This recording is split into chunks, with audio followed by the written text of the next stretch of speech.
I'm afraid to talk about the Matt Damon thing amongst all this other stuff because it's not going to be funny. Yeah, no, it's not going to be funny at all. I think like I brought it up because and I think you even mentioned it in that message that it was like kind of related to the last episode that we had recorded anyways. I think we should touch on it. Yeah. For sure. Well, that's good because I already hit the record button and then you started saying that stuff. Oh, so fuck! Okay. I'll have to figure out whether I'm going to cut that out or not. We'll see how this episode goes. All right, we're back, everybody. It's probably going to end up being really funny if you leave it in. Yeah, I think I am too, and also that's less work for me. So everyone wins in this situation. In the last episode, I don't. At what point are you going to just do that? Like, we had this whole long conversation, and for all I know, you could have just recorded all of it. That's true. You really have no way to know. You'll find out when the episode goes live. It'll be exciting. Yeah, exactly. And when people call me out on the shit that I said. Yeah, it'll be super. Well, you'll know just based on Chris D'Elia's reaction to you the first time that we all meet. Oh, great! Yeah, I really am so happy you just framed it that way publicly. Thank you. Well, in the last one, I was being a horrible human because I couldn't pronounce his last name. And then we discovered that there's a video of him clarifying it that exists on the internet. And I don't know, like, we're posting this on the internet, but so I can't pretend I don't know about the internet. Yep. So sorry, Chris, but I watched it. It's funny. And I'm sorry again, because I'm a person who, like, I have a shitty last name that people can't pronounce. It's not a shitty last name. It's just that people are shitty about pronouncing it. And I get it. It's hard. But yeah. He already, if he's going to be our friend, then that's the only way he's listening to this. Because I imagine he's also made the decision by now, one way or the other. Also. Well, the good news is that if we never hear from him, like, these are public. He could watch them, make a decision, and then not act on it. And it's like, it's a very quiet kind of rejection about our offer to be friends with him. And I kind of like that.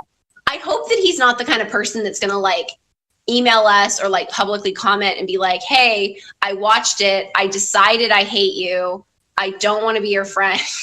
I hope he does, because I feel like that'll bring in people, like, that'll bring a new audience into this podcast, and that could be exciting. The group, the demographic of people who hate the people that Chris hates. I don't know. I just want to see what that looks like. Like, I don't really know who it's bringing in. I just want to see who it is. Yeah, that's fair. I mean, we have a lot we could say about him. Like, this is hard because, like, I want to pretend that he's listening, so I want to talk to him. But, like, the truth is, he probably isn't. So I should probably just talk to you, right? And so now we're just going to talk about him, because one of the things you did want to talk about is his podcast. Yeah. So we're just going to talk about him at this point because he's a cool person. For context, for people who don't know who he is, you should probably just stop listening to our podcast at this point. I mean, that's fair, I think. I mean, our friendship is actually very well surrounded by things that he's a part of. I mean, we watched Whitney and we talked about that. Like, we watch a lot of shows and talk about them, but there's Whitney. And then there's Undateable. And those are both solid, awesome shows that I enjoy. And that also got canceled, which I don't enjoy. And then we went to his show when he was in Edmonton, didn't we? That was fun. We did, yep. That was I mean, like, that was a really good show, Chris. Good job. Yeah, it was good. It was enjoyable, and it was an exciting kind of fangirl experience for me, because it was like we graduated from just kind of casually being two of the few people who actually watched those shows. Because, like, why the fuck did nobody know about those shows? Like, they were those shows that you're like, oh, I watched this, and people would either not know what the fuck you were talking about, or they'd be like, oh, you like that show? Did you have that experience? It was sort, yeah. Anyone I brought that show up to had no idea what I was talking about. I think it was sort of in a really awkward phase of NBC's kind of broadcast history, because they were kind of trying something sort sort of experimental with a lot of their comedies, and in a way that demonstrably didn't pan out. But they were experimenting a lot with like live entertainment and doing, because they've always had Saturday Night Live, but they were doing like those live musicals that they were putting together. I think Sound of Music came out somewhere in there. And so it was just like a weird little thing that, for whatever reason, no one kind of found out about. And I think in the larger perspective of like what NBC looked like at the time, people kind of weren't paying attention to the network in general. Yeah, it was an interesting time for sure. And I think you hit the nail on the head with like the people that, like, it landed for us because of our kind of humor and the kind of shows we like. But it didn't really pan out for the masses, I guess. And that's unfortunate, because I think that there's a place where those shows could get a really big following. Like, they would be really good on Netflix if they had like some time for people to find them, and like the kind of shows where you could like tell your friends about them, and they're accessible enough that they could be like, okay, I have some time, I'm going to give this a shot because so and so told me to try it. Like, that's where people find shows. Yeah, totally. And I think that like it would have been especially good on Netflix because they've put so much time into investing in like stand-up specials as part of their content lineup and stuff. So like they're already all there anyways, hanging out. Well, and it makes sense too, because you've got the people, pretty much like all of the main cast members have stand-up routines on Netflix. So for the kind of people who consume like television or media like that, where it's like you watch it and then you want more of that person, I think that their fan base would really explode. So like Netflix should get their shit together. And like, while we're talking about Netflix, if they want to take our advice, they should give us a show, because that wouldn't be a terrible idea. No, yeah, absolutely. Listen, it would be like you would have to spend very little on us, and we would be able to turn out a show pretty quickly. I'm just also looking at this right now. I didn't realize this, but in the third season of Undateable, they were credited as their Twitter handles. So like in the cast billing and stuff like that, they show up as @Chris D'Elia instead of that's really funny. Cool. I know that was like a thing. I thought it was just a stylistic thing on the show itself, but like apparently that was actually how they were billed, which I think is really cute.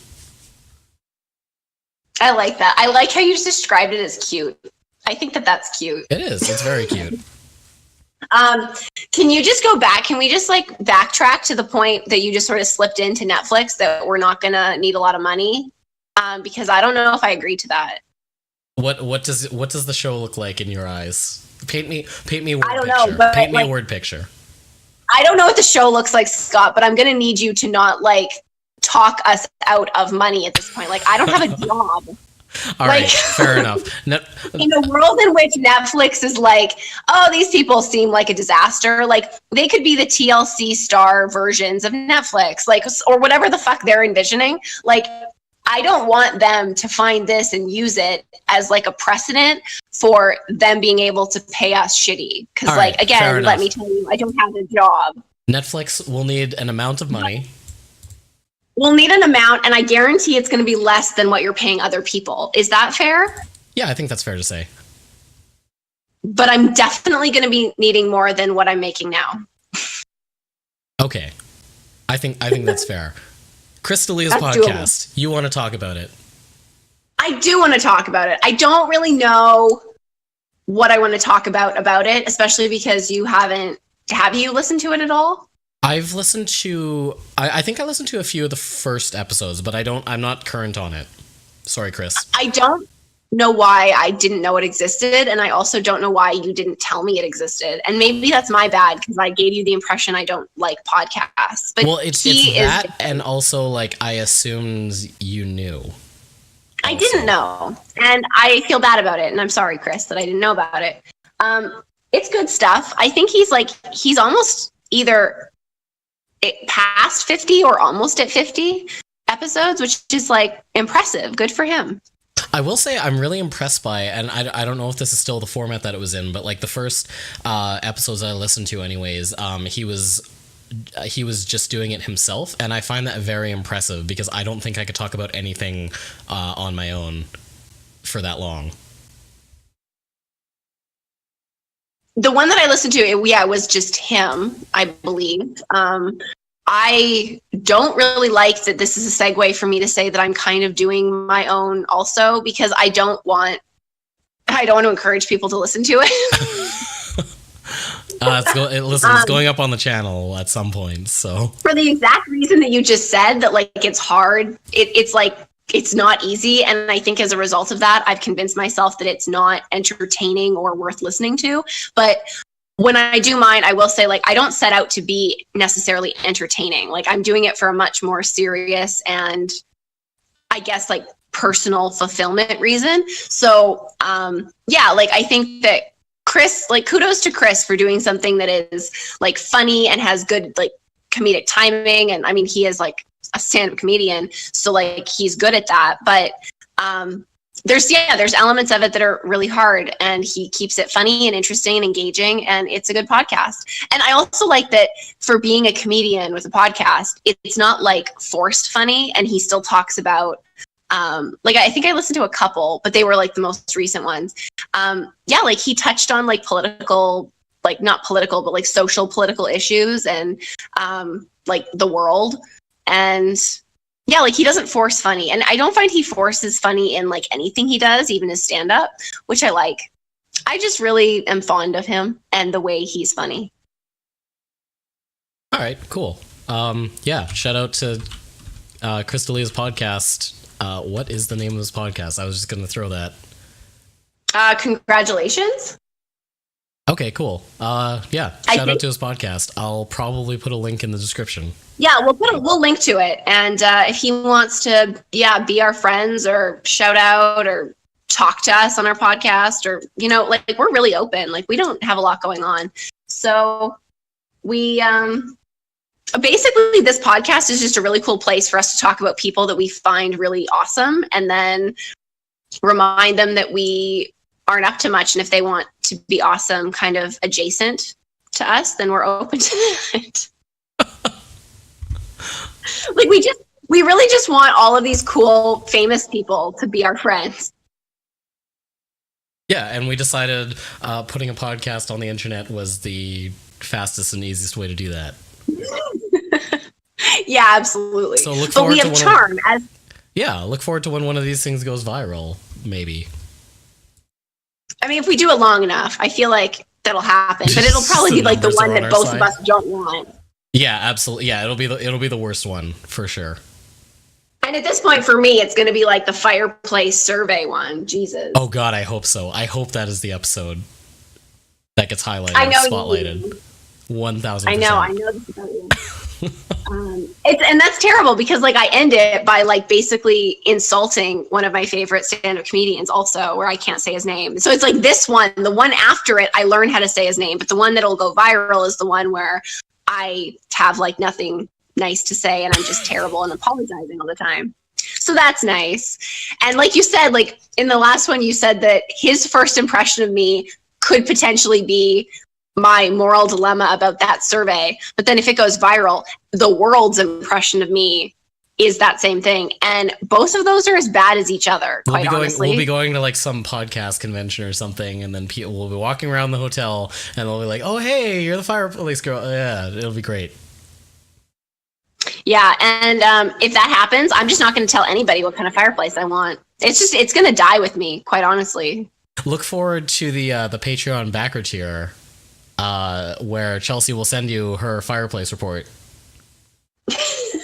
What if we just end up being? What if that's our podcast? What if we just end up being like a quarterly fireplace review podcast?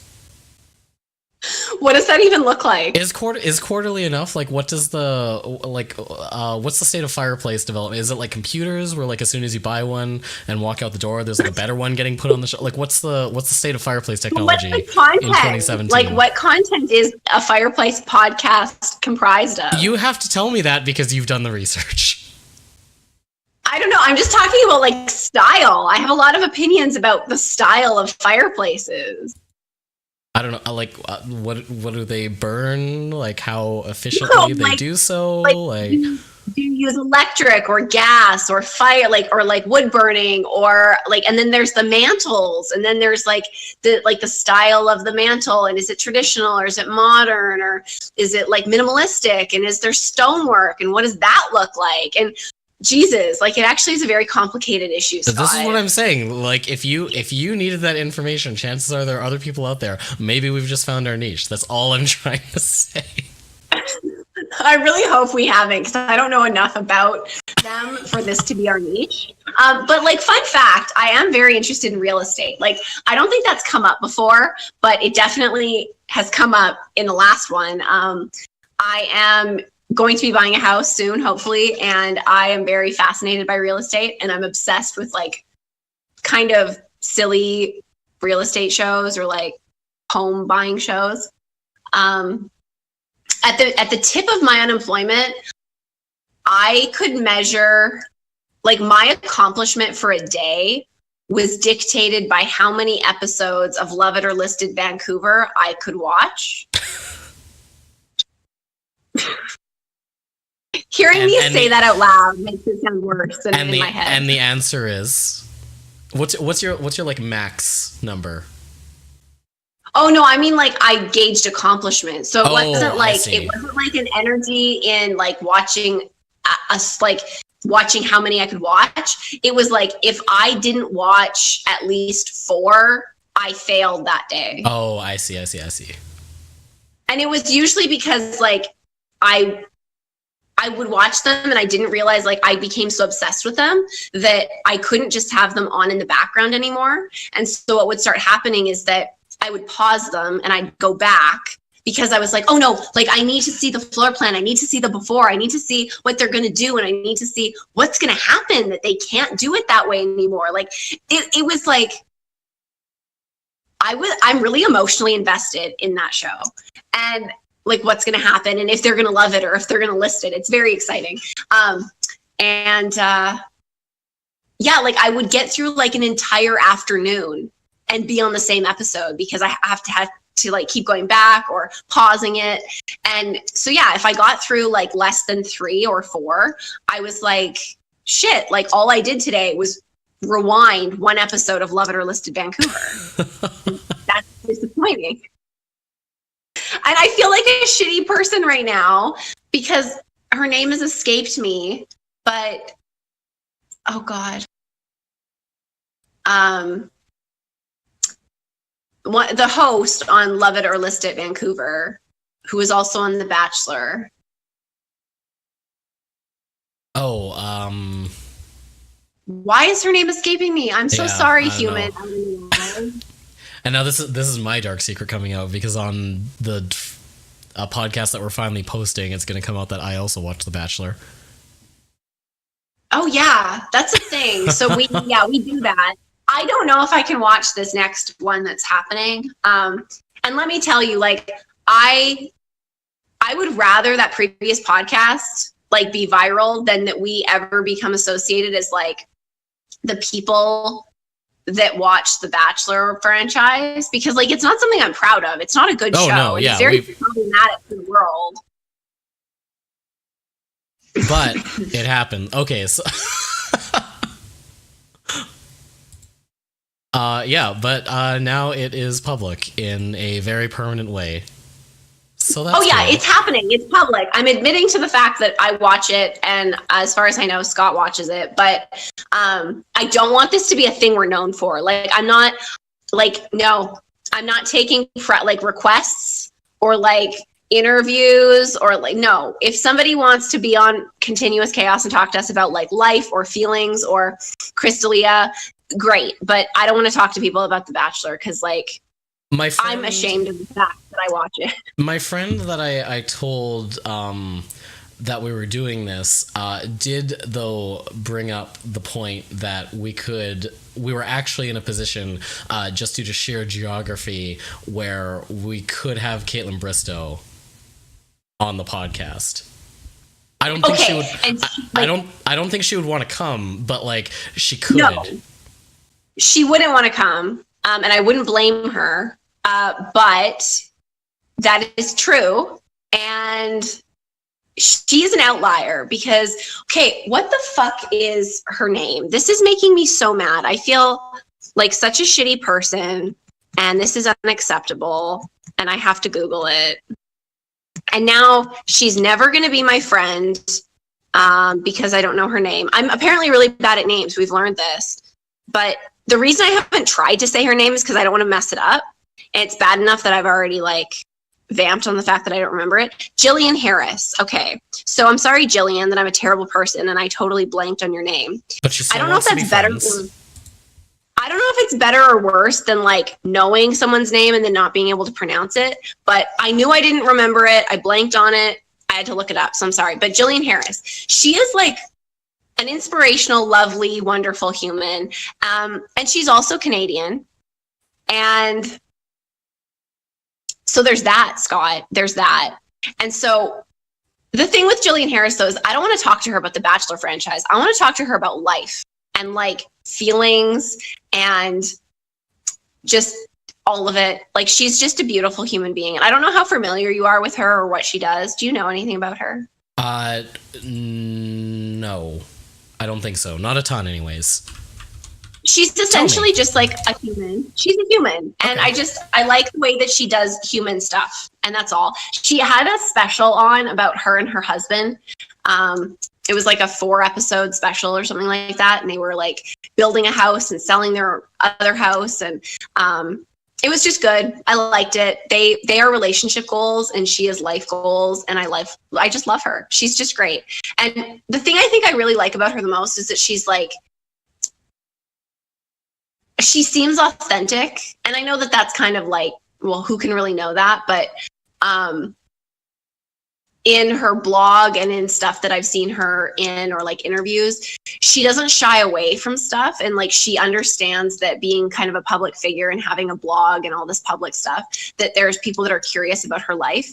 And I just really like the grace with which she presents herself. And she's just like, she seems to have boundaries and she's like not going to talk about everything, but she's also like, she doesn't fault people for being interested. And I think that's important, especially for someone who's like, she's not super famous, but she has a following. But she is a public figure. Right. And it's like for people that are a public figure and that's their job, and like she's the host of a show and all that, that like they're kind of indignant that people want to know stuff about them. I think she handles that whole thing with a lot of grace, but she still has boundaries. And I think that that's a harder thing to achieve than it looks. And I think that the people who do it well should be celebrated for it. Yeah, fair enough. Well, if you're out there, Jillian, Chelsea wants to be friends. I probably want to be friends too. I want to be friends so bad.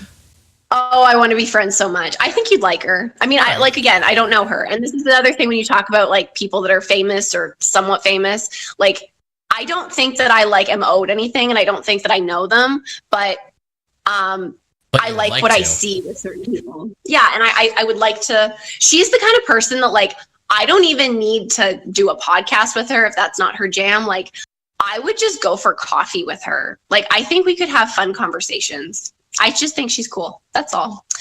But yeah, if Kaitlyn Bristowe wants to be on our podcast and talk about The Bachelor, I don't know what your feelings are on this, but I feel like she's probably the only person on that franchise who, I mean, like Jillian Harris was on it so long ago and she could speak to it if she wanted, but Kaitlyn is kind of different in the way that she did her season, and she was kind of like progressive in everything that she did, and she owned who she was. And also she's Canadian, and that's cool. I don't feel like it'd be the same conversation with her. It would be more authentic than, you know, somebody that's really kind of dialed in to the franchise still. Do you think that's fair? Yeah, I think that's fair to say. And yeah, for that reason, I think I would also be super interested rather than someone who is like, yeah, really invested or like dialed into the process. That's what they call it, right? The process? Here's the yeah, thing. right. Here's the They're thing that everyone needs to know journey. about. Yeah, the journey. That's what it is. My relationship with the show is that like I started watching it because I would come home and like my mom likes to watch it, and so I would spend like whenever I was out in like the common area of my parents' place, I would end up watching The Bachelor to some extent, and so I sort of started internalizing that, and now I watch The Bachelor.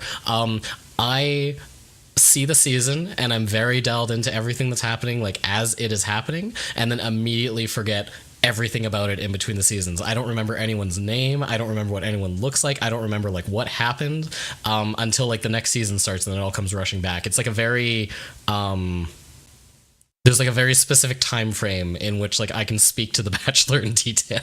It's like Bachelor amnesia is what it is. And it's not like, I don't know for you, but for me, I don't like suddenly remember everything from the past. It's like I can get back into the it's the process, and it's like how it works. But I'm not like suddenly like, oh, I remember all the things or all the drama from last year.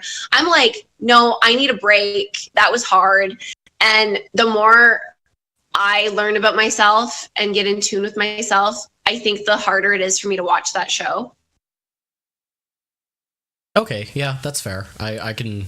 And I don't know, I'm not judging anyone who watches it, because I still do, and I probably still will, but it's like kind of like the amnesia thing you were talking about, but it's almost like it's almost like feeling wise. Like when I'm not watching it, I don't have any interest. I need a break. It depletes my energy. And even the idea of watching it soon seems like exhausting. And then once it's back, I kind of just like, it just happens. Yeah, you just kind of get put in the like Bachelor fugue state where you just like it's on and you're kind of and then you just like engage for some reason. That's exactly what it is. It's like you just engage for some reason. And when people are like, why do you watch it? It's one of those things, like we've talked about this a lot, and we talk about like kind of deep feeling shit quite a lot more than we expected. I'm pretty in tune with my feelings. I kind of know myself. And like, I don't have an answer to that question.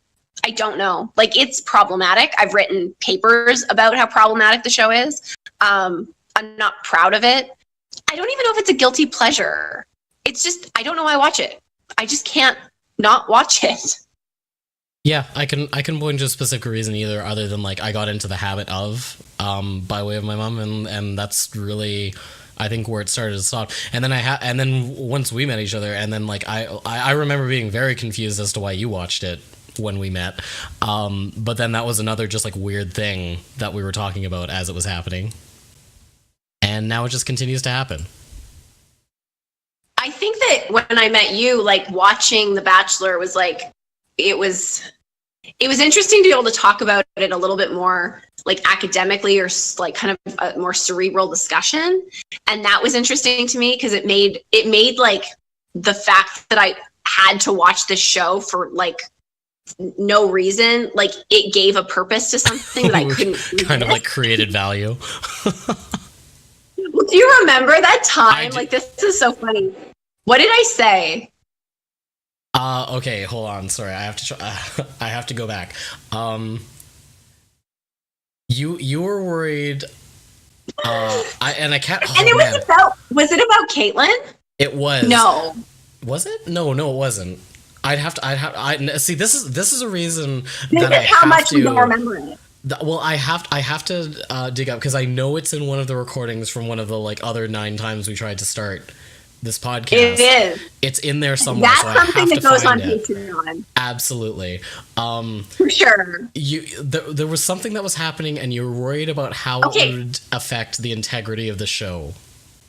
Yes, it was. And it was, I don't see, and now I feel bad because, again, now I'm doing something that has to do with someone we potentially want to be friends with, and I'm forgetting something. But you know what? Like, I can't remember everything about television people's lives. So give me a break, please. I think it was Caitlyn. There was 2 contestants, and there was 2 bachelorettes. That's what it was. And then they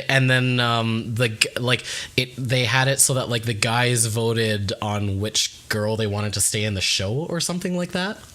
Yeah, and it was fucking stupid. Yeah, it was really dumb. Like, just objectively, that was a dumb thing to do in that show. I'm glad they've never done it again. On top of all the other dumb things. Yeah, I mean, listen, that show does a lot of like weird, dumb stuff, but like that was exceptionally so.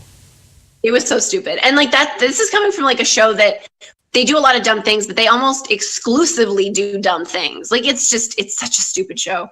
But also we watch it, and like we might be partly at fault for why it's still on. And I know that people who are like, why do you watch that show? They're the same people that are like, if you stop watching it, maybe it would get canceled. And I'm like, well, probably not. So I might as well just keep watching it. Yeah, we don't have a Nielsen box hooked up to either of our sets, as far as I know. So like I don't think you're really actively like, contributing to it. I take on my like moral social responsibility in a lot of places. I feel like it's just it really piles on when people expect me to hold myself socially responsible when it comes to The Bachelor. Yeah, fair enough. But that said, you were But very maybe that's a invested. cop-out. You were very invested in the process and the integrity thereof at that point in your I life. was. And like I laughed when I said it to you, and I remember that did. vividly because I also remember as that I was vividly. saying, I was like, I knew what I was saying, and I knew how ridiculous it was because I know how ridiculous the show was. But I was like, what did I say? I said I was worried that it was going. I don't know. Yeah, it was something about the integrity of the show. I'm pretty sure you said I'm worried that this is going to affect the integrity of the show. I'm pretty sure that's what it was, or at least it was very close. It was very close. I might have used some like synonyms that made it sound even more dire, which made it equally sound just as ridiculous. There was like a frankly incredible amount of gravity attached to it. Like it was like the juxtaposition between like what you were talking about and how you were talking about it was incredible. Like but then also the fact that I was like, I had like two different emotional states in the same moment because there was gravity to what I was saying. There was the juxtaposition of the ridiculousness of what I was saying and about, but then there was also my awareness of the ridiculousness. And so then therefore that's why I was like cry laughing. It was so weird. It was that I'll probably remember that moment for the rest of my life. Quite honestly, it was pretty incredible to be on the receiving end of that amount of emotion. Well, we're doing so. Okay, here's spoiler alert, everybody. We are doing a Christmas special. That has nothing to do with Christmas. Yeah, no. It's happening at Christmas, which is why it's a Christmas special, but there's no holiday content.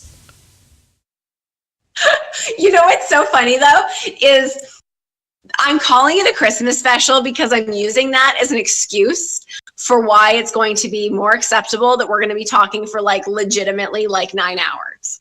Yeah, I know that I've joked about this a lot on the podcast about how we do 9 hours. I'm realizing actually more and more as this goes on that like 9 is my kind of go-to like filler number when I need to make something up. But this is genuinely going to be 9 hours. I know that I joke a lot about how like these episodes are 9 hours long. This will probably be literally 9 hours long. Yeah, it's going to be really long. And the reason for that is it's about drum roll, How I Met Your Mother. And oh boy, like Scott knows this already. But in talking about my like emotional investment in The Bachelor, even though I know how ridiculous it was, that was fucking nothing compared to what is about to go down with this whole business. And Scott's been there for it. Yeah, you've been there, and it's, I don't know, maybe you can describe it in a way that I can't, because I'm the one who like projects it out into the world, and you've been on the receiving end of it multiple times. You have your own feelings about it too, but I feel like I don't know. My feelings are something else. They're ridiculous. I'm going to say that like I definitely have, I certainly have some thoughts, feelings, and opinions on it, because like it was like that show was a very significant part of my life for a very long time. Like that show went for 9 seasons, almost a decade, and then it wrapped up in, well, we'll get into it, but put it lightly. Good thing. Put it lightly, a fairly unsatisfactory way. And so the day after the finale aired, and we both went into work and sat down beside each other, I think was the first and possibly only time where we didn't immediately turn and start talking about something. We just sat in silence. Like, as I recall, correct me if I'm wrong, but I don't remember a lot about the days before or after that, because like I honestly, I was about to say those were some of the hardest days of my life, and like that sounds so stupid, because like I understand. Like, I mean, I've had a really shitty year. I've had some really like serious shit happen. Like, no jokes. And I'm not trying to like discount that for like other people involved or even myself and what I went through this year. But like, yeah, like I'm not kidding. Like I was and still am deeply emotionally affected by that show. And like, that's just in general, like in the way they did things good, in the way they did things that were how you said not so satisfactory, which is like the nicest way I've ever said it. Yeah, everything. And even now in rewatching it, like I'm very emotionally invested in it. And I don't think it's actually so divorced from real life, which is why I don't feel guilty comparing it to like really hard shit, because it brings up, it's very cathartic, that show, if you really get into it. It's true. Like there is a lot. The highs of that show were really great. Like that show, yeah, that show did a lot of stuff very well. It's like until it didn't. Yeah, it's couple, and we're gonna keep dancing around this because, like I said, we've got a solid 9 hours planned for you guys. Planned is putting that nicely. There's gonna be 9 hours of stuff there for you. And but we're making it special. Like, it is a holiday special. We're calling it that as kind of an excuse to like do all this other stuff. Like, we're not doing it over like chat this time. We're actually going to get together. I don't know what it's going to look like. I don't know if I'm going to be brave enough to actually do like a rewatch of the finale live. I don't know where I'm at, but yeah, like we're going to actually kind of dig into everything about it. We're attempting to organize our thoughts around it, which that should be a compliment to anyone listening. A compliment? Well, like that we actually like, yeah, like it's a gift to the people who might try to listen to it that we're attempting to organize our thoughts. Oh yeah, it's true. Yeah, we're doing that for you. It's all for you, audience. Listeners. I mean, he could have on the very first episode just started being like Scott could have been like How I Met Your Mother, go, and like no one, yeah, like it would be a disaster. So be happy we didn't do that. Yeah, you are welcome, everyone. Like, world. Scott has been on the receiving end of that, like where he'll just all he has to do is be like How I Met Your Mother, and it could be like the day after the finale, it could be before the finale, it could just be like a Tuesday, like this year, and I would probably still be able to just go into like a dissertation. Yeah, I think that is 100% true, and so I don't very often or ever.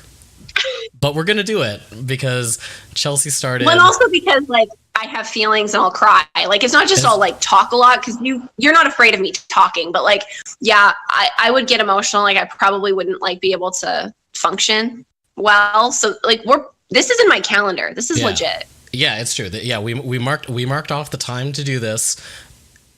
We have talked about it in advance, which is more than I think we've ever done for an episode of one of these things. And yeah, we'll see what happens. I'm kind of excited about it. If I'm not like excited in the sense that like I'm happy this is happening, I'm just excited in the sense of like this is going to be real interesting for me.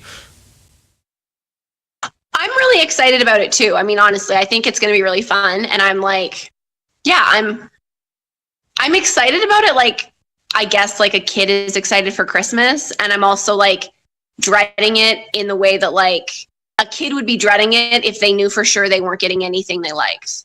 That was a really contrived example, but like, yeah, that's how I feel.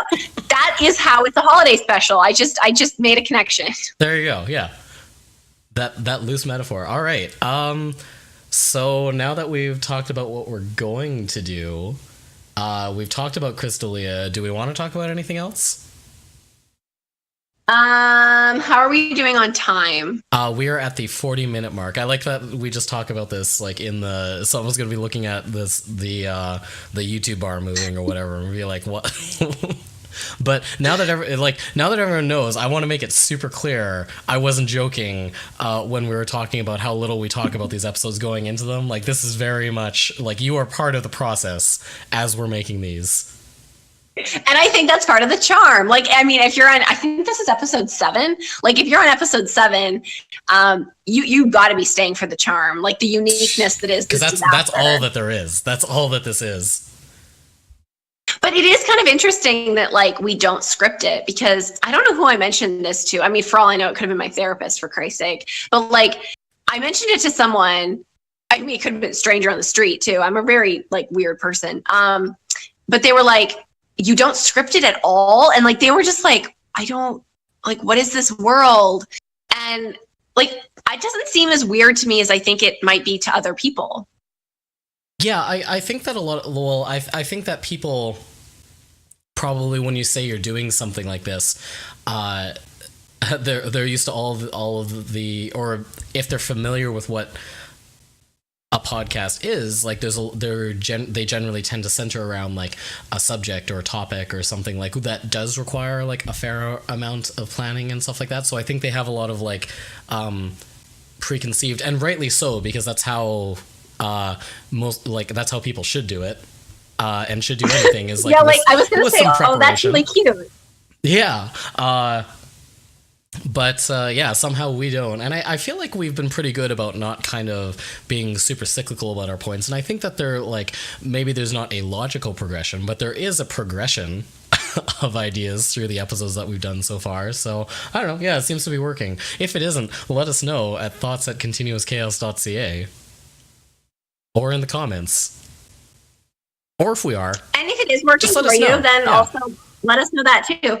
I do think that there's like a quality to it that's interesting, like that we don't put that pressure on ourselves. Like, I think when you start scripting it, like there's different levels of scripting. Like you said, that's basically just research. And then there's actually scripting out and kind of creating an idea of what you're going to say when, even if it's not like a verbatim script.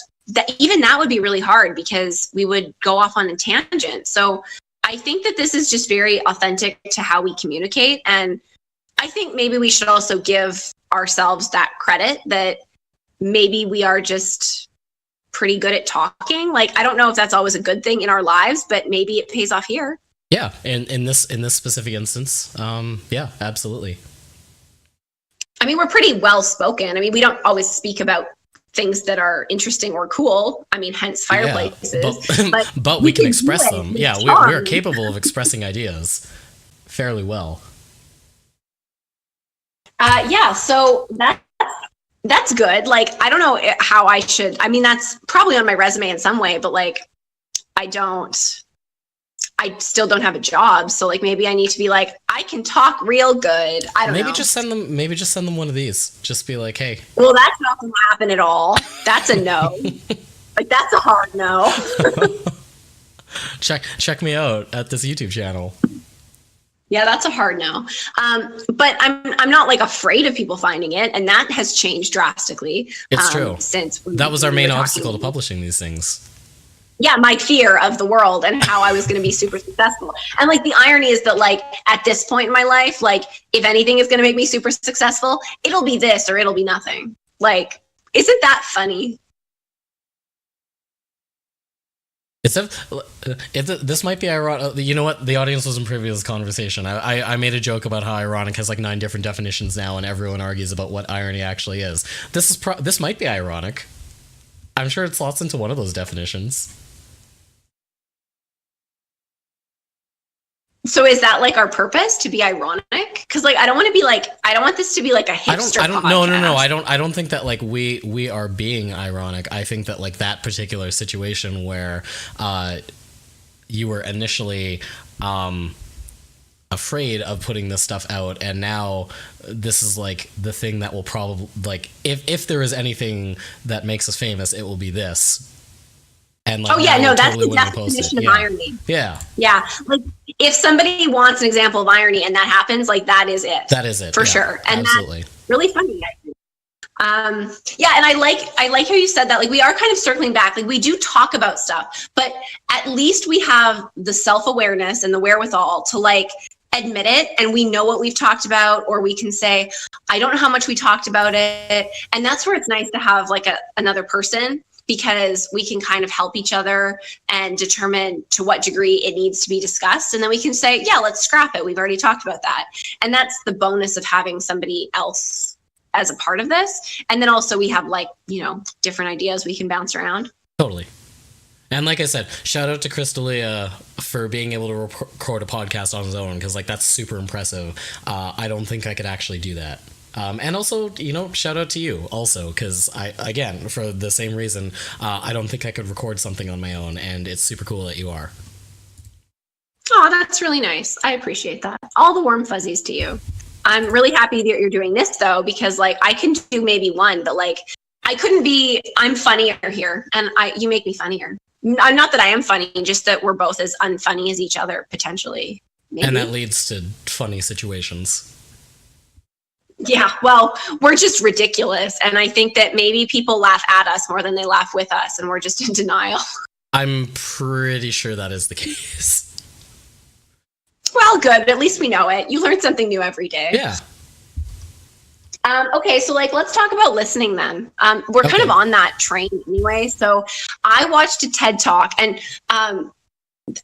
what's funny about this, like I love that we don't script this, and yet it still feels like organic in that we talked about TED Talks, and the whole reason I brought them up when we ended up talking about them was actually this one, and we never actually got into it. So in a weird way, like not scripting it brings up, I think, more fascinating conversations just with the way we communicate than the alternative. And that's kind of what's happening now. Oh, this is the, yeah, you know what? I actually had this in my notes as well. This is is this the Susan Cain one? No. No? So close. I think that one is about, no, but good job. My notes are not that thorough that you could just like pick that out. I see. This is the reason, boys and girls, why people script their podcasts. So the reason that we are very obviously not scripting it, or I guess the evidence that we are not scripting it, is that we're really bad at, like, me more than Scott, at knowing things is like the nicest way to put it.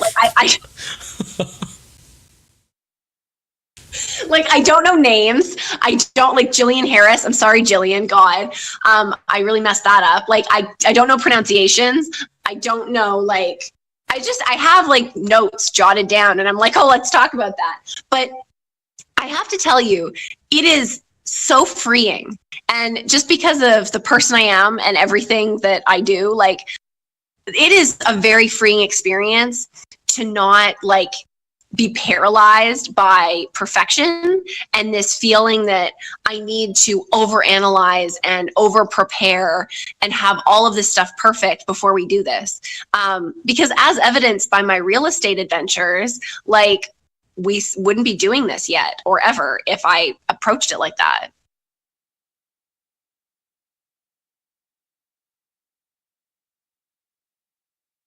Yeah, it took us a lot of tries, but we finally got it out there. Yeah, and it's definitely I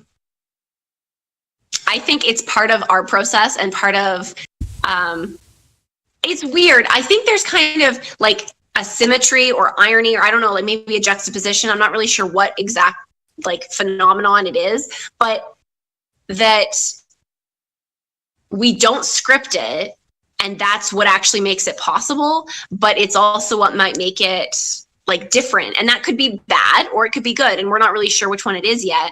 But the truth is that if we tried to do it differently, it probably just wouldn't happen at all, because we would be we would kind of look at it more like a business venture, or like something that we have to, like, take almost too seriously, and there would be, it would lose something. There would be so much more effort that we would have to put into it, whereas this is sort of just a very natural, like, the original, like, I believe the original idea behind this podcast was just us having a conversation, and then at some point we decided we were going to try some sort of, like, meta layer of the podcast being us planning a podcast, and now we're back to kind of the pure, like, original idea, where it's just kind of us talking in the way that only we talk to each other, and putting that out there for everyone else. And yet there's still an element that kind of we've stumbled upon where we have that planning a podcast thing in it, because it's true. We do actually talk about a lot of it inside of the recording. Yeah, and so it's not the whole thing is dedicated to it, but it's kind of like we're like breaking the fourth wall kind of thing. Like but that's not the theme. We're just not afraid to go there when we have to. Happens. Yeah, and we're just to be like, you know what? We're not denying the fact that we're just two humans who live lives, and sometimes we put technology in front of us and record our voices. Like, it's very like honest, and I kind of like that. Yeah, me too. And hopefully, once people discover this, thousands to millions of others will. Or just like, 10 people. Yeah, I mean, listen, we've got 5 as a captive audience with our friends. Which is good, because like we're lucky that we have that many friends. Like, to be honest, that's true. Like, that's awesome. I mean, not just because of like us. I actually meant like seriously, because like good friends are hard to find, but also because we're ridiculous human beings. Especially that like that's 5 humans, and there's probably a few more. That maybe 6 or 7. Like, there's a few people that kind of come and go in our group, and the fact that they're uniquely friends with both of us, knowing how we communicate with each other, like they all deserve medals for that. Yeah, alone. Like because keep in mind, they got all of this like point blank. Like we gave them like both barrels pretty much as soon as we met, and they're still hanging out with us. I wonder if that was like interesting from the outside looking in, because like we kind of touched on it earlier in this podcast. I don't know if we've ever talked about how we met, but we worked together. And so I kind of find it interesting that we met each other at the same time we met most of these other people. And we've always kind of had this unique communication style. And so as weird as it was maybe like happening being in it, it was probably a different kind of weird watching it happen. Yeah, absolutely. We should get someone on to talk about that. I would be interested to hear like their perspective of it. Yeah, I never really thought of it that way, that we all kind of we were forging these relationships individually with all these people at the same time that we were discovering the kind of chaotic disaster that is this. And then this podcast happened X number of years later. Yeah, so possibly look forward to that in a future episode. Or don't, because, I mean, you're listening to this, so we're going to be asking you quite shortly if that's something you'd be interested in. Yeah, so if any of our friends want to do that, we're taking volunteers. All right, and we're we're still pushing up against. Actually, no, we've blown right by that time that we were talking about for how long these episodes were going to be before we started prepping for the How I Met Your Mother holiday special. So I don't know if we want to close on that or what we're doing. I don't know who I am. I don't know where we are. I don't know. I want to talk about the Matt Damon thing, mostly to get it out of the way. All right, let's talk about the Matt Damon thing. But we also have to talk about the TED thing, because we brought it up and then just didn't. Oh yeah, that's true. We can talk about that in the next one, maybe. You don't just want to like jump into the Matt Damon thing right now? Okay, sure. Let's jump into the Matt Damon thing since it's fresh. Rip the Band-Aid on. Okay. I feel like I've been talking a lot. We talked about this last time, where I just feel like I always talk over you and I'm always babbling. So I'm going to let you introduce this topic and just give me your initial thoughts or whatever. Okay, sure. Here, I'm going to pull up the message that you sent me so that I can introduce this properly. All right. Are you just going to read the message? No, I'm not reading. I'm not going to read the message. I just need to I just need to remember what it was. All right. So, in a past episode, we talked a lot about the the controversy that's come up in Hollywood and all of the like the sexual harassment, the sexual allegations, and everything that have been flying around.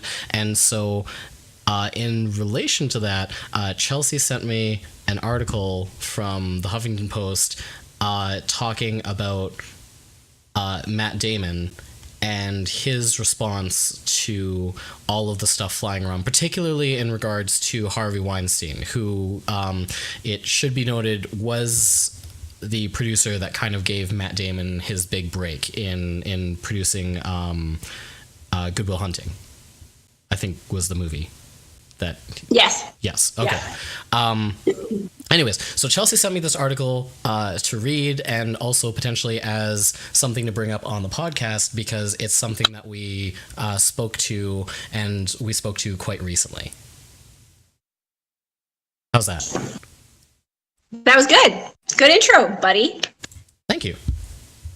All right, yes, so I don't really know where to start with this, but I guess I'll start with saying that. I guess we should start with actually going into like what he said in the article for context. I'm going to put a link in the description. Before we let's link the article, but let's also just remind people that what we're about to say might make more sense if you've listened to that podcast where we talk about kind of these larger social issues. And we don't just, I don't even know if we mention Harvey Weinstein, but we definitely talk about like the social movement that's happening and kind of the context around that. So that might make this make more sense if you haven't listened to it already. I think that's fair to say. It'll be worth checking out. I'll hopefully also remember to put a link to that in the description as well. I'll try and put it to the timestamp of like where we actually start talking about it, so you don't have to listen to the whole episode. But also you should, because I'm sure there's some other good stuff in there. And with that logic, we should probably link to like Jillian Harris's blog, and we'll also link to Chris. Yeah. I'll definitely pull those out for sure. I'm gonna make a list here. You know, we're gonna be like responsible people and actually like, you know, credit people that we talk about for hours. Yes, so we'll put that article up so that you can reference it if you want to. I also want to say too, I mean, we talk a lot about these are our opinions and they are what they are. I also recognize that like I'm coming at this issue from one article that I've read. So there's probably a lot more about it. I didn't go to the source of the actual interview. I was just reading this Huffington Post article. So with that said, like there might be stuff that hasn't been misrepresented or skewed. I'm just speaking to what I got out of this article. And me as well. I was sent this article. I did at one point think, I should look up the source interview, and then didn't. So I'm also coming at this only from my admittedly fairly narrow perspective on the issue and my thoughts, feelings, and experiences. So awesome. There we go. All right. With that said, and like that's probably the most research that we've done. Like we do, so we'll read stuff and we'll talk about it. And we'll link to it. So that's kind of scripting or research. So look at us go. Do you want to tell me your feelings or thoughts, or do you want me to like? How do you want to talk about this? I'll say, you know what? I'll get you to go ahead first, because I think like since you sent this to me, I'm interested in. Or at least from my perspective, I'm interested in what you have to say, and like obviously you felt about it strongly enough to send it to me to begin with. So let's start with that. So I was interested to read it because like it popped up on my social media, and I was like, okay, this like he's an actor that I like, and I don't think I have any real reasons not to like him. I think he's probably done some stuff that pops up in my head. I don't remember any of it specifically, but he might have said some stuff at some point that was like iffy, but he's never really been on my radar as someone that's like, oh, that's iffy. Like I like his movies. He's not someone that I boycott, and I don't make a real habit of boycotting celebrities. So this popped up, and I was it was one of the people I was a little shocked by, I guess, who he hadn't really talked about a lot of it to my knowledge, even though he, like you mentioned, had kind of that relationship with Harvey Weinstein. So I was like, okay, I want to see what he says. And it was very clear, like this article takes a stance very strongly against everything he said. And I think that's valid. I think that the stuff that he's saying is not great. I have nothing against the Huffington Post. But I think that it's a good time to talk about, like, just with this coming up on our podcast right now, that media skews everything. Like, every media is presenting, like, even if it's a minute opinion, it is. And that can be kind of concerning when your media, whether it's an article or a news channel or whatever it is, it gets really easy, for no real fault of anybody, that if that's the only kind of media or news they're consuming, it helps them form their opinions faster and maybe not as authentically as if they were shopping around for information and getting multiple viewpoints on it. It's not much different than if you have a friend on your social media who says something and they have a very strong opinion about it, and you really like that friend or respect that friend, and then you get fired up like they are without really knowing kind of the background or anything about it. So we sort of touched on that, I think. Did we talk a little bit about like fake news and just kind of educating ourselves, or am I remembering that incorrectly? I feel like we've touched on it at some point, but I am at this point struggling to remember if we went into like a lot of detail or if we did it all. I think that we tiptoed around it, but the general idea is just like, my personal belief is that everyone can benefit from, lots of different viewpoints and knowing the topics that we're talking about. And I know that maybe that makes me sound a little bit hypocritical, having admitted that I didn't get the source information on this. So, but I value kind of research and multiple viewpoints enough that I felt it important to give that disclaimer. So that was in the interest of knowing how important it is. I didn't do that, and I think that's important. And if you aren't able to do it or not willing to do it, at least saying like, this is all I'm basing this on. And even if you are just talking to somebody in passing or having a conversation with a friend, to just be able to kind of check yourself and say, oh, I don't know much about that topic. What do you know about it? What have you heard? And I think that goes into a larger conversation that I'm very interested in and passionate about, in that, like, we don't really have a culture lately where it's really safe to admit that you don't know things. And it's actually very empowering to the people around us and to ourselves if we can say, I know a lot about some things, but I don't know about everything. So it's okay, especially if we're having these social issue conversations that can be very personal to people. We don't have to be right all the time, and we don't have to be a know-it-all. And it's okay to say, like, in a very like non-judgmental and not defensive way, just to be like, wow, like I hadn't heard that, or what is your opinion on it, or what have you heard neutrally? Educate me on it. What do you think? And then I'll go off and do my own research if I feel that is something I need to do. Does that kind of make sense? Yeah, that does. I think that's a really important point. And yeah, it's definitely something that I feel is sometimes lost in an age where, yeah, we have social media where anyone can come out and say anything and post anything. And there is definitely a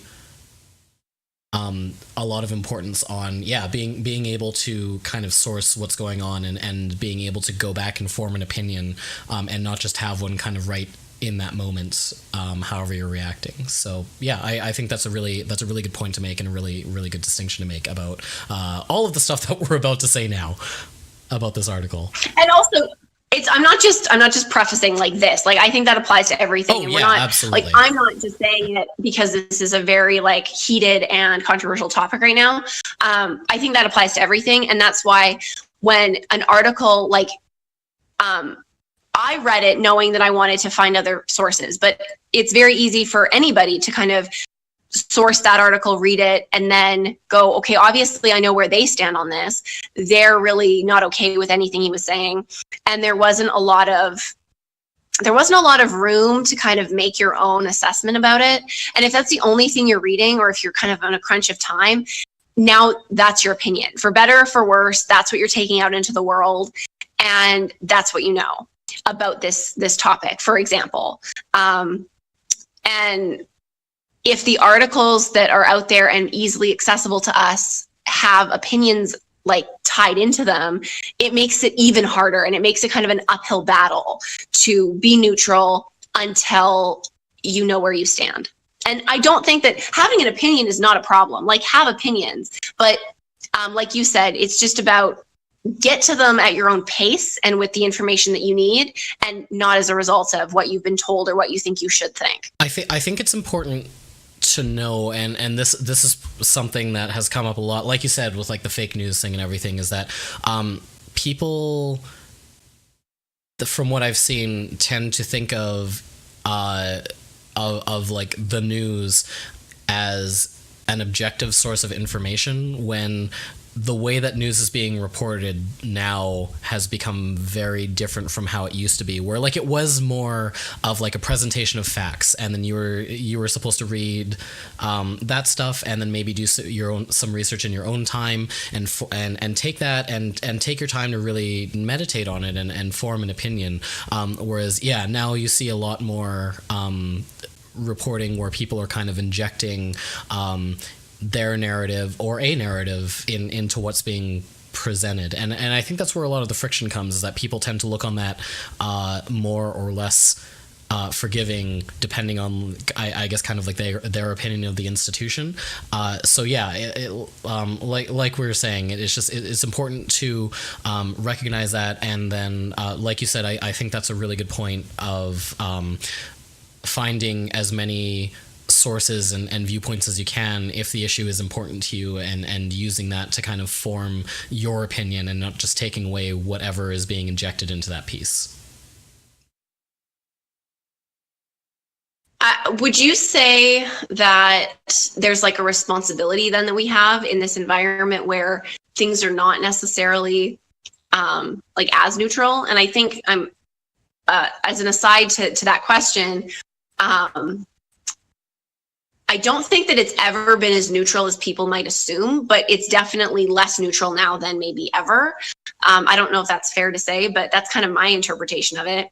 And it's not really fair that the onus falls on each individual, but that's where we're at. It's like, no one says that it's like the ideal, and it's not necessarily fair. And there might have been a time where you could watch and consume news and read news, and if you didn't have time to do the research, you at least came away with enough viewpoints that you had that kind of information, whereas now that might not be true because there is that narrative more than ever. So the onus is on you. And so like, do you think that there is that responsibility to combat this narrative and opinions that we're getting in our media, that we have to then go do extra work as a result? I think that onus and that responsibility has always been there. I just think that the way that it is being reported now, like the lines are much blurrier than they used to be. Like, it's possible.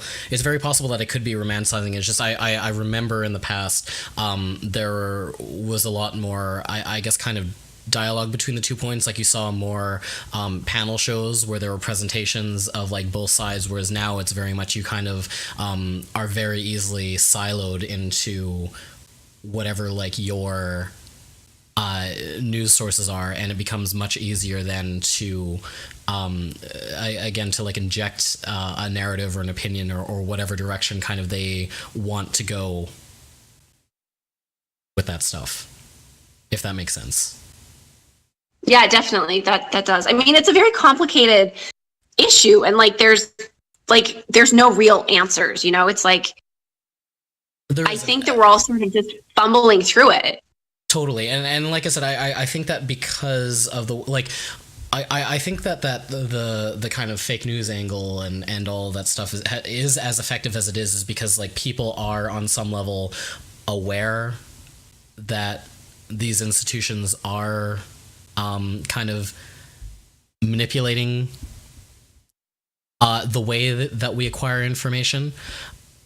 And so it's there definitely is some form of recognition of that.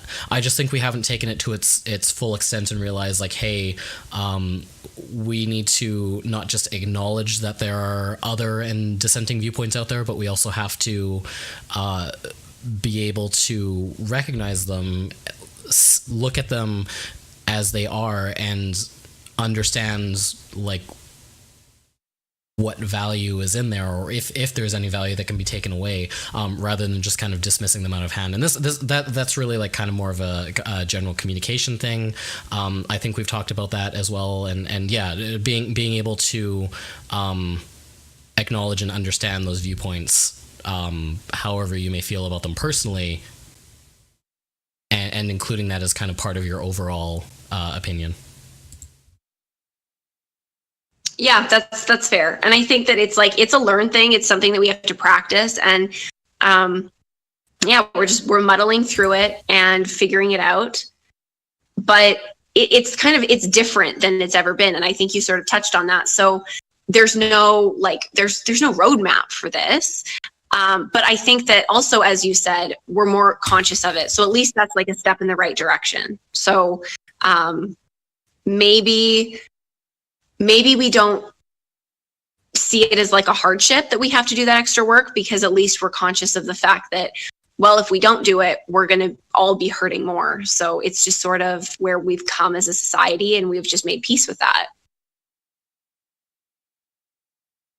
Yeah, I think that's fair to say. And yeah, so do what we didn't do as we discuss this issue, and try and find your sources, and find as many as you want for this stuff, and use that to form your opinion. We're going off this one thing, and anything in life.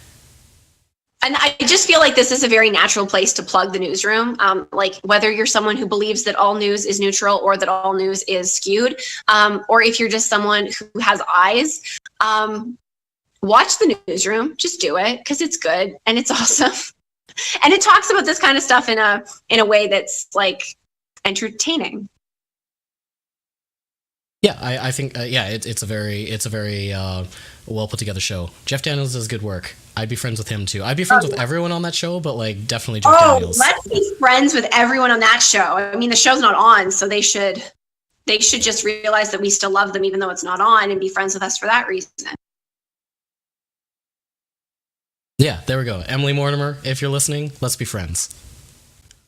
Let's just be friends with everybody, Scott. There's so many people. This is gonna just explode so fast. There's so many people I want to be friends with. That's the real not so well hidden mandate of this podcast, is to become friends with famous people. I mean, like, actually, I want to be friends with the How I Met Your Mother cast, and I'm afraid to admit that, but I just did. But like, that's like I think that might be the actual like high level. If I could wish for anything, goal is like. Well, no, if I could wish for anything, I want a Netflix show, and I also want all of the cast of How I Met Your Mother to be on our podcast. But yeah, like even if they would just be my friend, I would take that, because they seem like pretty cool people. And I would like promise not to talk to them about the finale if they really didn't want me to. Like if that really affected our friendship, I could potentially find a way. I might explode, but like I would try. Ideally, we'll just like exhaust ourselves on the issue in the holiday special, and then it won't be such like a it won't be like a scab that we're constantly scratching at, you know? Oh, Scott, that's nice that you think that. He said optimistically. All right, this Matt Damon thing. Let's get into it. Okay, sorry. We're not like I'm not trying to speak for Scott. I'm not trying to tiptoe around this. I am nervous to talk about it because there's an element of, even if you ignore everything I just said about like research and stuff, like that I believe all that. That's not just like me like tiptoeing around this issue. What we talked about previously, I think, is very similar to what he is trying to say, and he says it very, very poorly, in my opinion. And also there's like, the way that I see it is that like what we were saying, the arguments we were making, they exist on a continuum, and there's a line there, and he explained kind of what we were saying in a worse way, and then he went beyond the line that I kind of drew of what I was trying to say. Does that make sense? Yeah, it does. And I think we're going to be more or less in alignment with that. Yeah, he I hope that I understand the point that he was trying to make, and that yes, he expressed Yes, it. I do too. He expressed it very poorly. I hope that's what happened here. Because like And you said, like, I yeah, generally like that. Matt Damon. I think like I like the vast majority of his work, and he is fairly public in crusading for a lot of causes that do need attention. Like I think that he's done good and done more than some other people with his power and his privilege. Yeah, and that's true. And I don't think, and this is something already that I'm saying that might be controversial. I simultaneously think that like if somebody is going to do shitty things that shouldn't be ignored just because they do good things. But on the same token, we also shouldn't ignore the good things someone's doing because they make a mistake. And that's kind of where I struggle with this and what he said, because I genuinely can't tell. And maybe it's because I didn't get the original source of the interview where he said it. So there might have been parts left out or context that could have made things more clear, or that could have made what he said sound better. But yeah, I can't tell if this was a mistake or if this was just something that like, and if it was like something that he could have communicated better, or if this is just how he feels and it's actually like a cushioned version of how he feels, and that it's like the tip of the iceberg of some very damaging, shitty behavior and attitudes that he's bringing into the world. And you know, there's something to say with that, because one individual has the power to make change, good or bad. And I think we like to ignore that, or we think that that doesn't have an impact.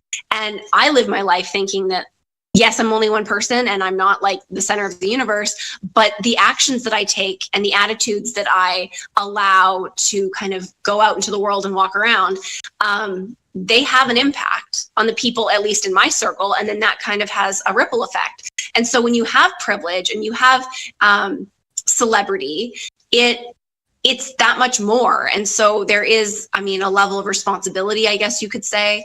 But if he has these attitudes and they are actually just the tip of the iceberg, the influence that he has with them is going to affect a lot more people than other people's might. And because he's a man, and he could land on this issue in a place where he could send a message to younger men and boys, and also women and girls, about this issue if he so chose, as other people with his kind of attention have done. And it would just be a shame if this is the tip of the iceberg and it's very negative and this is how he perceives things. Because, and I am talking about kids too. I mean, kids listen, kids pay attention, and he's in a lot of kind of action-y movies that kids pay attention to. And I think young kids and young boys probably know about Matt Damon. And that, more than anything, concerns me, if that makes sense. Totally.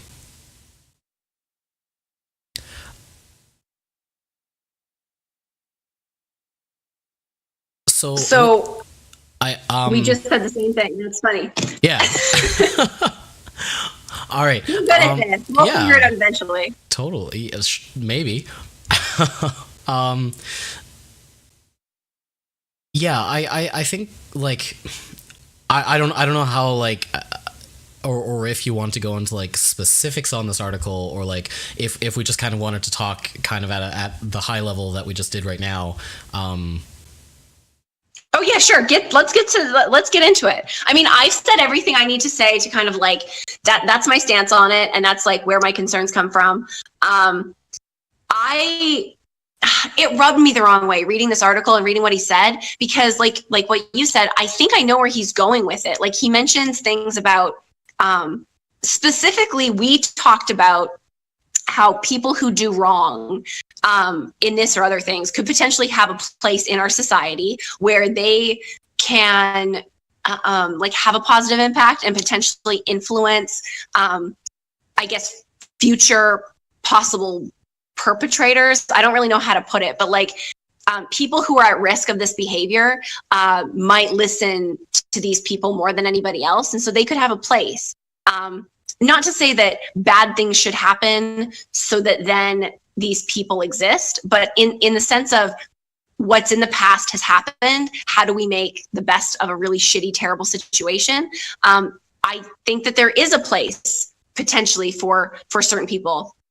And we did talk about that. And I think he alluded to that as well. He also alluded to this idea of a continuum. And his examples were super fucked up and not at all what I was trying to say in our last podcast about this issue. But the idea that there is a continuum isn't wrong. I think that, I think he simplified that and it made me really uncomfortable. I think the oversimplification was also where I, and this is sort of, it's the stuff that they're talking about in that interview, and even just kind of the act of being in an interview puts you in a spot where like even people like with training and like Matt Damon is someone who says words for a living, like that is part of how he's gotten to where he is. It's very easy in a very sensitive and emotional issue like this for an idea to kind of get away from you, and if you haven't kind of spent enough time thinking about like what articulating that idea looks like, then hopefully this is the result, is where he just kind of hasn't thought things through to the point that he needed to be to speak to something this sensitive. And yeah, that's the idea of that spectrum and that continuum. I agree with you. I don't think it was wrong. It was just, the points that he used to illustrate that spectrum were probably the most poorly chosen ones that you could have maybe run with in the example that he was trying to give. So I want to speak to what you just said about something, and I feel like I had two thoughts, but you made so many good points there. And first I want to talk about the continuum thing, because we made a conscious effort when we talked about this before. Like, we were both very, I guess, calculated or cautious in how we approach this. And I think that that's very good. I think that it's good that we were careful, but it's also good that we had the discussion, because it's something that's happening right now. It's very pertinent and relevant in society, and it's like all over the news and all over entertainment news. We didn't shy away from it, but there's also that level of like being respectful and sensitive to the issue. And I actually think that one of us said, we're not going to give examples. And I think that that's the mistake he made. Like, you can talk about a continuum and people know what you mean. I don't think that this is an issue where we actually need to like expand it and get into like actual acts and activities and behaviors. Maybe I'm wrong. I mean, maybe getting into that actually could, in certain conversations or contexts, help the matter. But I think that in the way you and I were talking about it and the way he was talking about it, it doesn't actually help the discussion or add anything to start giving examples, because I think because this stuff was going, a problem. It is. And I think like because like Matt Damon's interview goes so wide, like the source, I did look this up just because I was kind of curious. So the original article was an interview between Matt Damon and what's his name here, Peter Travers, there we go, and it was posted to ABC. So this interview goes wide, and I don't know the exact numbers, but I'm going to assume that ABC's site sees hundreds of thousands of unique visitors a day.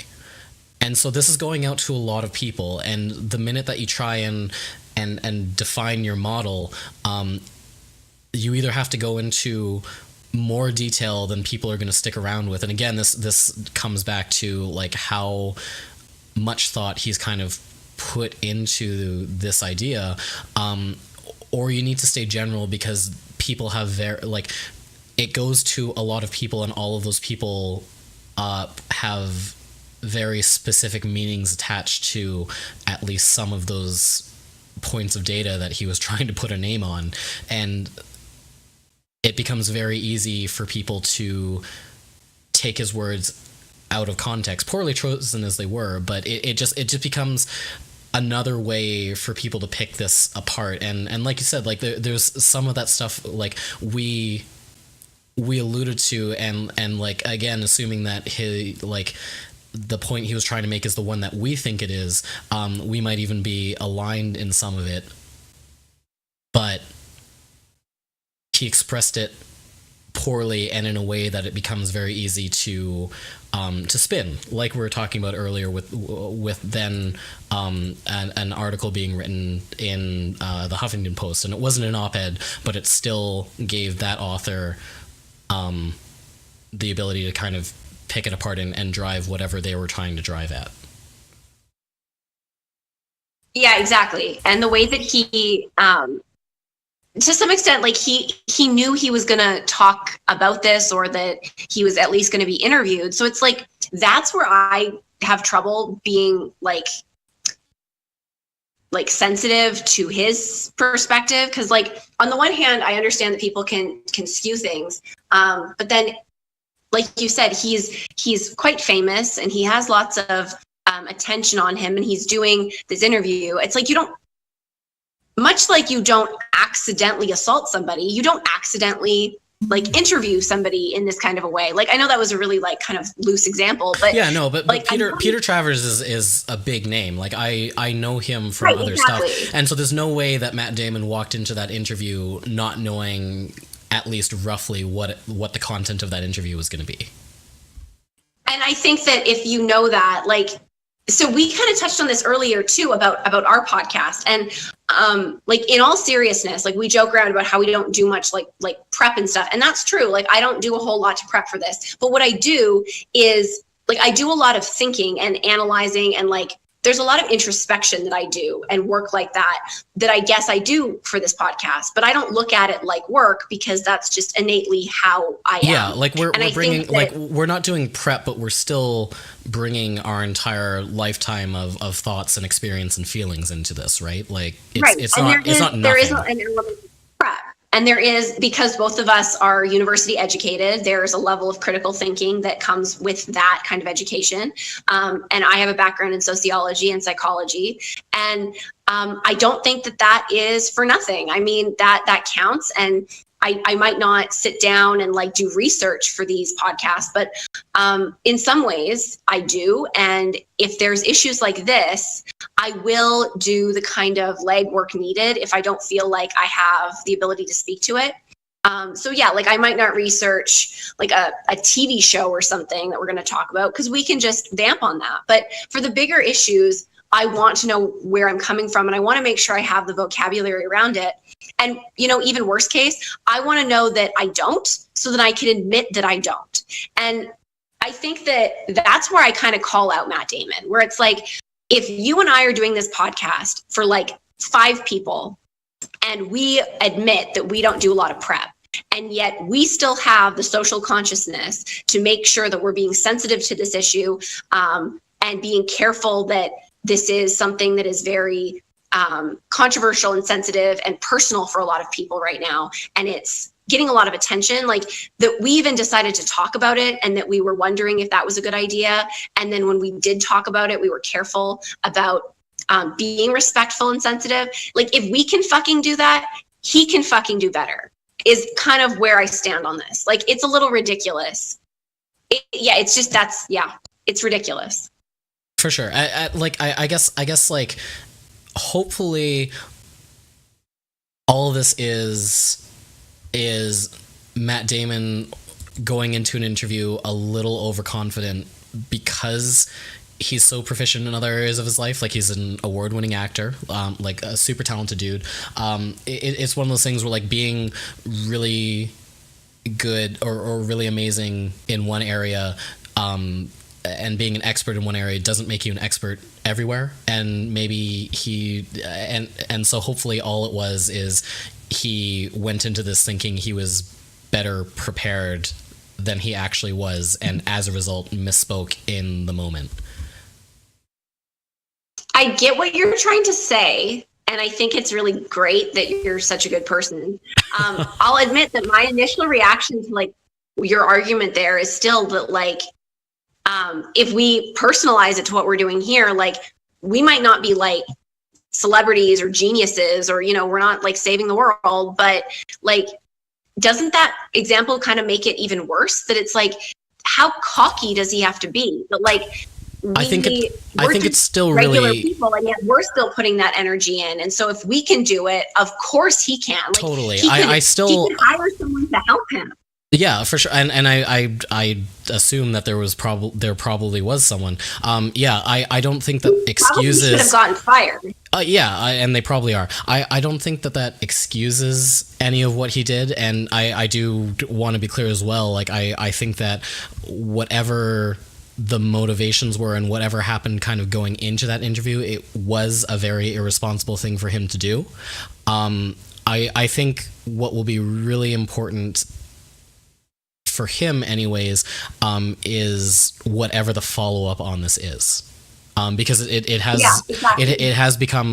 gone public in a very big way, where people are writing kind of follow-up articles and stuff on it. And so I think that will be the most important part, and I hope that in whatever his follow-up statement is, he can find it in himself to own up to that.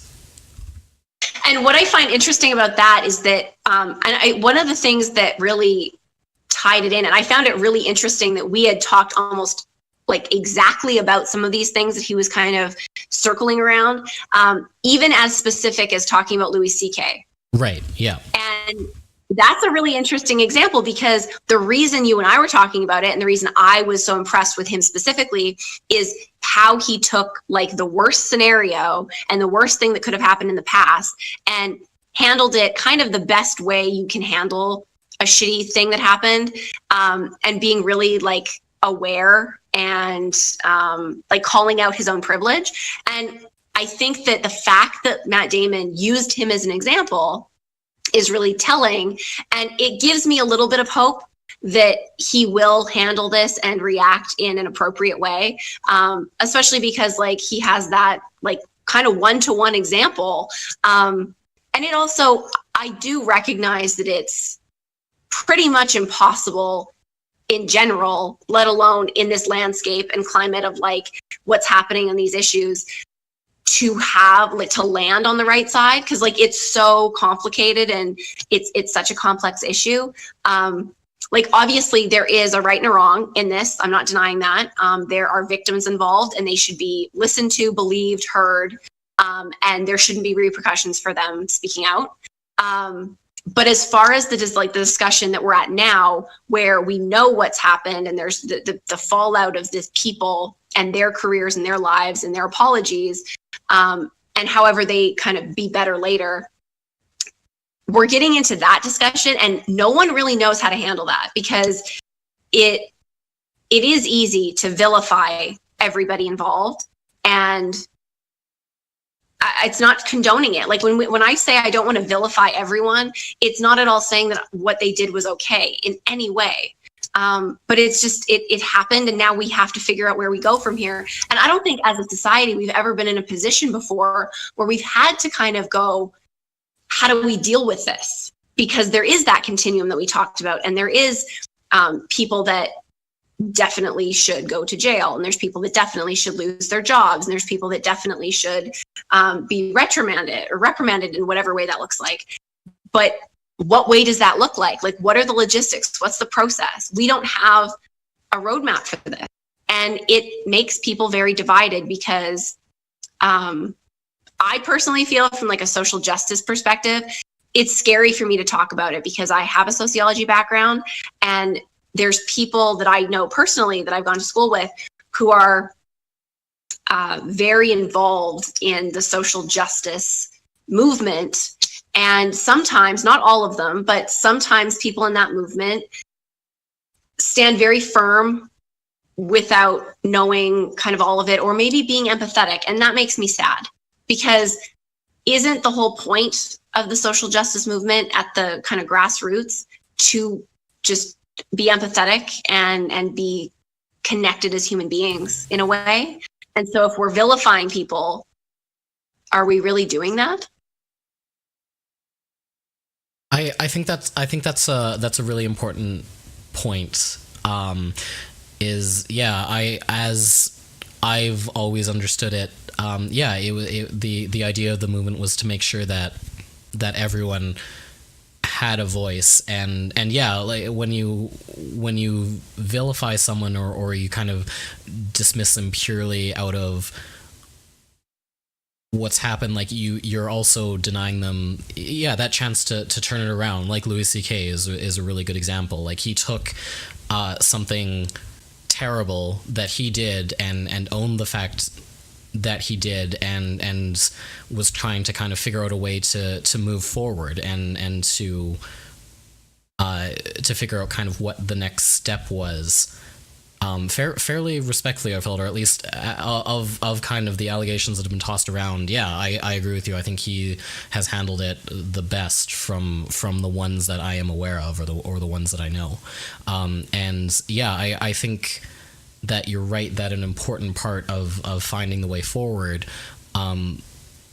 will be making sure that the people that are accused, yeah, aren't dismissed out of hand, and are given that opportunity to be part of what comes next. Because they could be, like we discussed before, they could be a very important voice in all of that. Yeah, and that's exactly it. That, like, it might not be comfortable to talk about. It might not even be comfortable to live in a world where this is happening. But whether we want to admit to it or not, or look it in the eye, the likelihood is that none of this actually gets better until we have these tough conversations that involve these people that have done these things, because they do have a unique power to help us make sure it never, ever happens again. And like, the truth is, like, there's people, these are attitudes. This doesn't just happen. These are attitudes that are socialized, and people that have other people in their lives that think this way. And so it becomes normalized. And as long as we just pretend that doesn't exist, it's going to keep existing. That's just the way it's going to be. So it might not be easy to talk about. It might not be fun to talk about, but especially if we don't talk about it in kind of the social justice movement, it's going to always divide those movements, and then they're never actually going to accomplish anything. And maybe that's an unpopular opinion. And this has taken me like 2 good years of being out of university to even be willing or brave enough to talk this way, because being in the academic side of it is very intimidating. And even like I got wrapped up in it myself, where there's this kind of holier than thou, like, kind of, I don't know, it's ridiculous. And it's not everyone. I'm not saying it's everyone, but when we're saying check your privilege, we also have to do it ourselves. And sometimes our privilege can come with education and awareness of social issues and vocabulary to talk about social issues. Like, that's a privilege too. And if we're so busy asking other people to check theirs, we should check ours too. And that's, for me, it's been 2 years of checking my privilege and being like, I'm never going to get anyone to listen to me about these very important things, to me or to society, if I come at them aggressive or defensive. And it's really opened my mind up to that. But yeah, we're not going to get better if we're on two sides. And it makes me wonder if people that so strongly identify with that, and that kind of like digging your heels in attitude, I hate to say it, but it kind of looks more like they just want to dig their heels in, and like in the interest of a solution, without actually being truly interested in what that solution looks like. It's more about the fight for them than it is the resolution. Yeah, and I get it, because I was one of those people, and I'll be the first to admit that. Like, I feel like that even just liberal arts in general kind of like teaches you to enjoy the fight. And like, don't get me wrong, I love the fight. I love like collective effervescence, and like, oh, that's going to be the word of the day. If you don't know what that means, look it up. It's cool. It's cool stuff. Classical sociological theory, everybody. Woo woo. I love that. Like, I love the stuff that brings us together as humans and like engages us. And I love like debate, respectful debate and conversation. And like, that's why I love our friends. And that's why I love like the kind of communication that you and I have. But if you lose sight of what you're actually fighting for, that's where you kind of have to question it, you know? It's really easy for stuff like this because they are what's the political term for it? They're wedge issues. Like they very easily Yeah, exactly. divide people, and I think that like it can be good because they provoke a response and they provoke a lot of conversation and debate, but it's also very easy to then let that become a crusade, and that's when the movement start to break down and run into trouble, because then it's being driven more by yeah, like you said, by the fight, rather than kind of looking for what that's supposed to resolve into, and kind of what the after part of that looks like. And I think that with wedge issues, what that sort of evolves into is, and I don't really know if I've ever looked at it this way until literally right now, but wedge issues seem on the surface to be a thing that scares people who don't have opinions. But I wonder if for some like weird perfect storm of where we're at as a society, if now they're almost more scary, and not just scary, but just like disinteresting for the people that know where they stand or have like something to back up their stance with, in a way that this idea of like, are we silencing the people whose voices we really need to hear, the people who have that education and that background and have the ability to speak to it, but as kind of a direct result of having all those things, they're also aware that it's like their voice won't be heard in the way it needs to be. And it's just very intimidating. And they're just sort of like, they also have the self-awareness and the wherewithal to be like, it's not worth it. Like that it's not a welcoming enough space. And so we're actually alienating the people that we need to be hearing. It's actually, I feel like it's actually both sides of that, to be honest. Yeah, it's sort of the people who are experts in areas, in my experience, in my admittedly limited experience, because as we have discussed often, I'm not an expert in anything. So remember that as I'm talking about all this stuff. But the people who know a lot about their field do absolutely tend to be the quietest. Yeah, for that reason. Like they know that most of the people don't have their same wealth of experience and knowledge on the issue. But it's also the people on the other side of that who end up suppressing them a little as well, because people who don't know also tend not to know how little that they know. And that becomes... That was beautiful. That was good. Yeah, sort of their shield as they go about their days, slinging their opinions, because they don't realize kind of how much more there is to an issue, an argument. There's a name for this phenomenon, and I'm going to try and look it up while you speak to this point. And just to make it even worse, like you use the example of people who don't realize how much they don't know. Is that correct? That was the people you were talking about? Yes, yeah. So there's the other element, and this is just like a mind fuck. I'm just going to blow everyone's minds right now. Then there's the people who are alienated by all of this rhetoric, and they know more than they give themselves credit for. Yes, absolutely. And so they end up silencing themselves because they think, well, there's people who know more than me who are talking about it or who should be talking about it. And so I need to stay silent because I don't know enough. And those are voices that are important to hear too. So it's a mess. Yes, absolutely. Dunning-Kruger effect. That's the name of it. Oh, okay. Yeah. Good job. Yeah. Good Googling. I did it. Yes. And then the side that you were just talking about would be would be or is related to imposter syndrome, where you just like, you tend to lowball your ability compared to other people. Yeah. It makes it really hard. And it always has been to kind of have a discussion about this stuff. Yeah, because the people who are chiming in are very rarely the people that you actually want to be in that discussion for all the reasons that we just said. It makes it really tough for you to kind of get to the voices that should actually be heard. Yeah, on all the sides, on all the angles. Mm-hmm. And it's not just like one side or another. It's like it's like an octagon. Like, it's just ridiculous. There are all of the different sides that we're not hearing, and then we don't hear them, so we pretend or forget that they even exist. Yeah, absolutely. And I really wish that there was someone or something maybe you know of to signal boost here, because like neither of us really did anything beyond reading the HuffPost article, and I kind of have this Matt Damon interview in front of me, but I'm not looking at it in a very serious way. Yeah.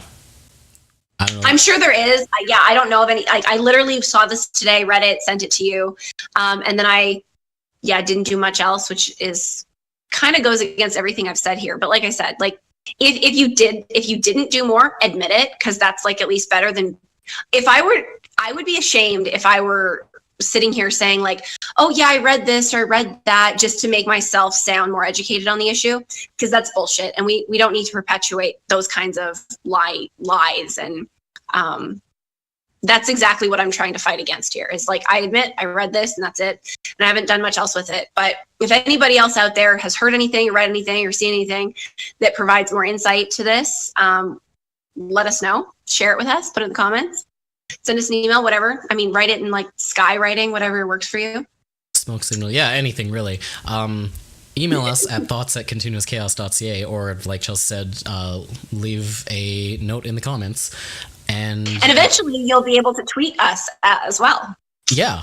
We're in active discussions about that.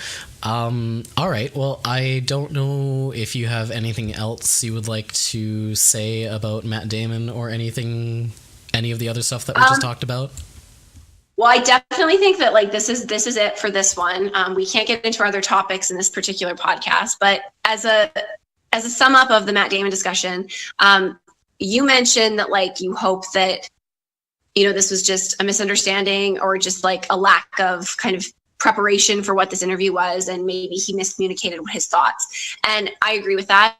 And so with our discussion about not knowing like what to say, when to say, to who, all of these kind of complicated issues. And then also including like the response, which I think is really important. And I don't know, maybe there already has been one. Like I've been talking to you for a few hours, so who knows?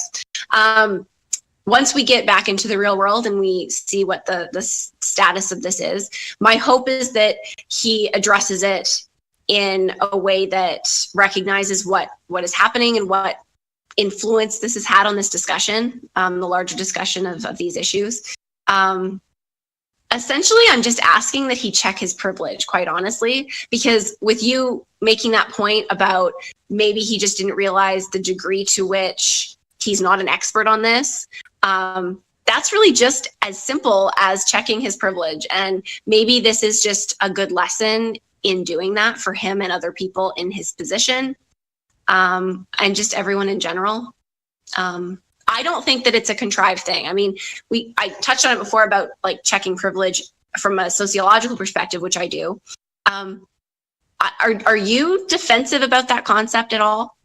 Some people are, and I think about what, like, the concept of checking your privilege. I think that it's one of the terms that has kind of made its way out into the wild, so to speak, and in doing so, I think it gets tossed around in ways that it was probably not intended to be used for, and I think that I think there's a lack of understanding, I guess, in a broad sense on both sides of it. So I don't disagree with the concept of it, but I kind of see it applied out and about as I go about my day in a way that kind of bothers me. So I guess it's not really the concept itself, but just how it's being used. It feels a lot of the time like people are using it kind of as a hammer, when it takes a bit more, it's a bit more of a sophisticated tool, like it's more of a scalpel that needs to be applied, if that makes sense. Oh, that was such a good analogy. Good job. That was awesome. Thank you. That made me really happy. So yeah, like I think that like it is a really valuable thing to exist, but it sort of falls into the same thing as like hipsters or millennials or whatever, where like it's starting to lose meaning in a really annoying way because like people aren't applying it as effectively as they could be. I agree. I like that. I really like that analogy. It's making me think of like, what's a visual analogy of like the way I see it and the concept of it. It shouldn't divide people more. Like you said, it shouldn't be a hammer, and it never should be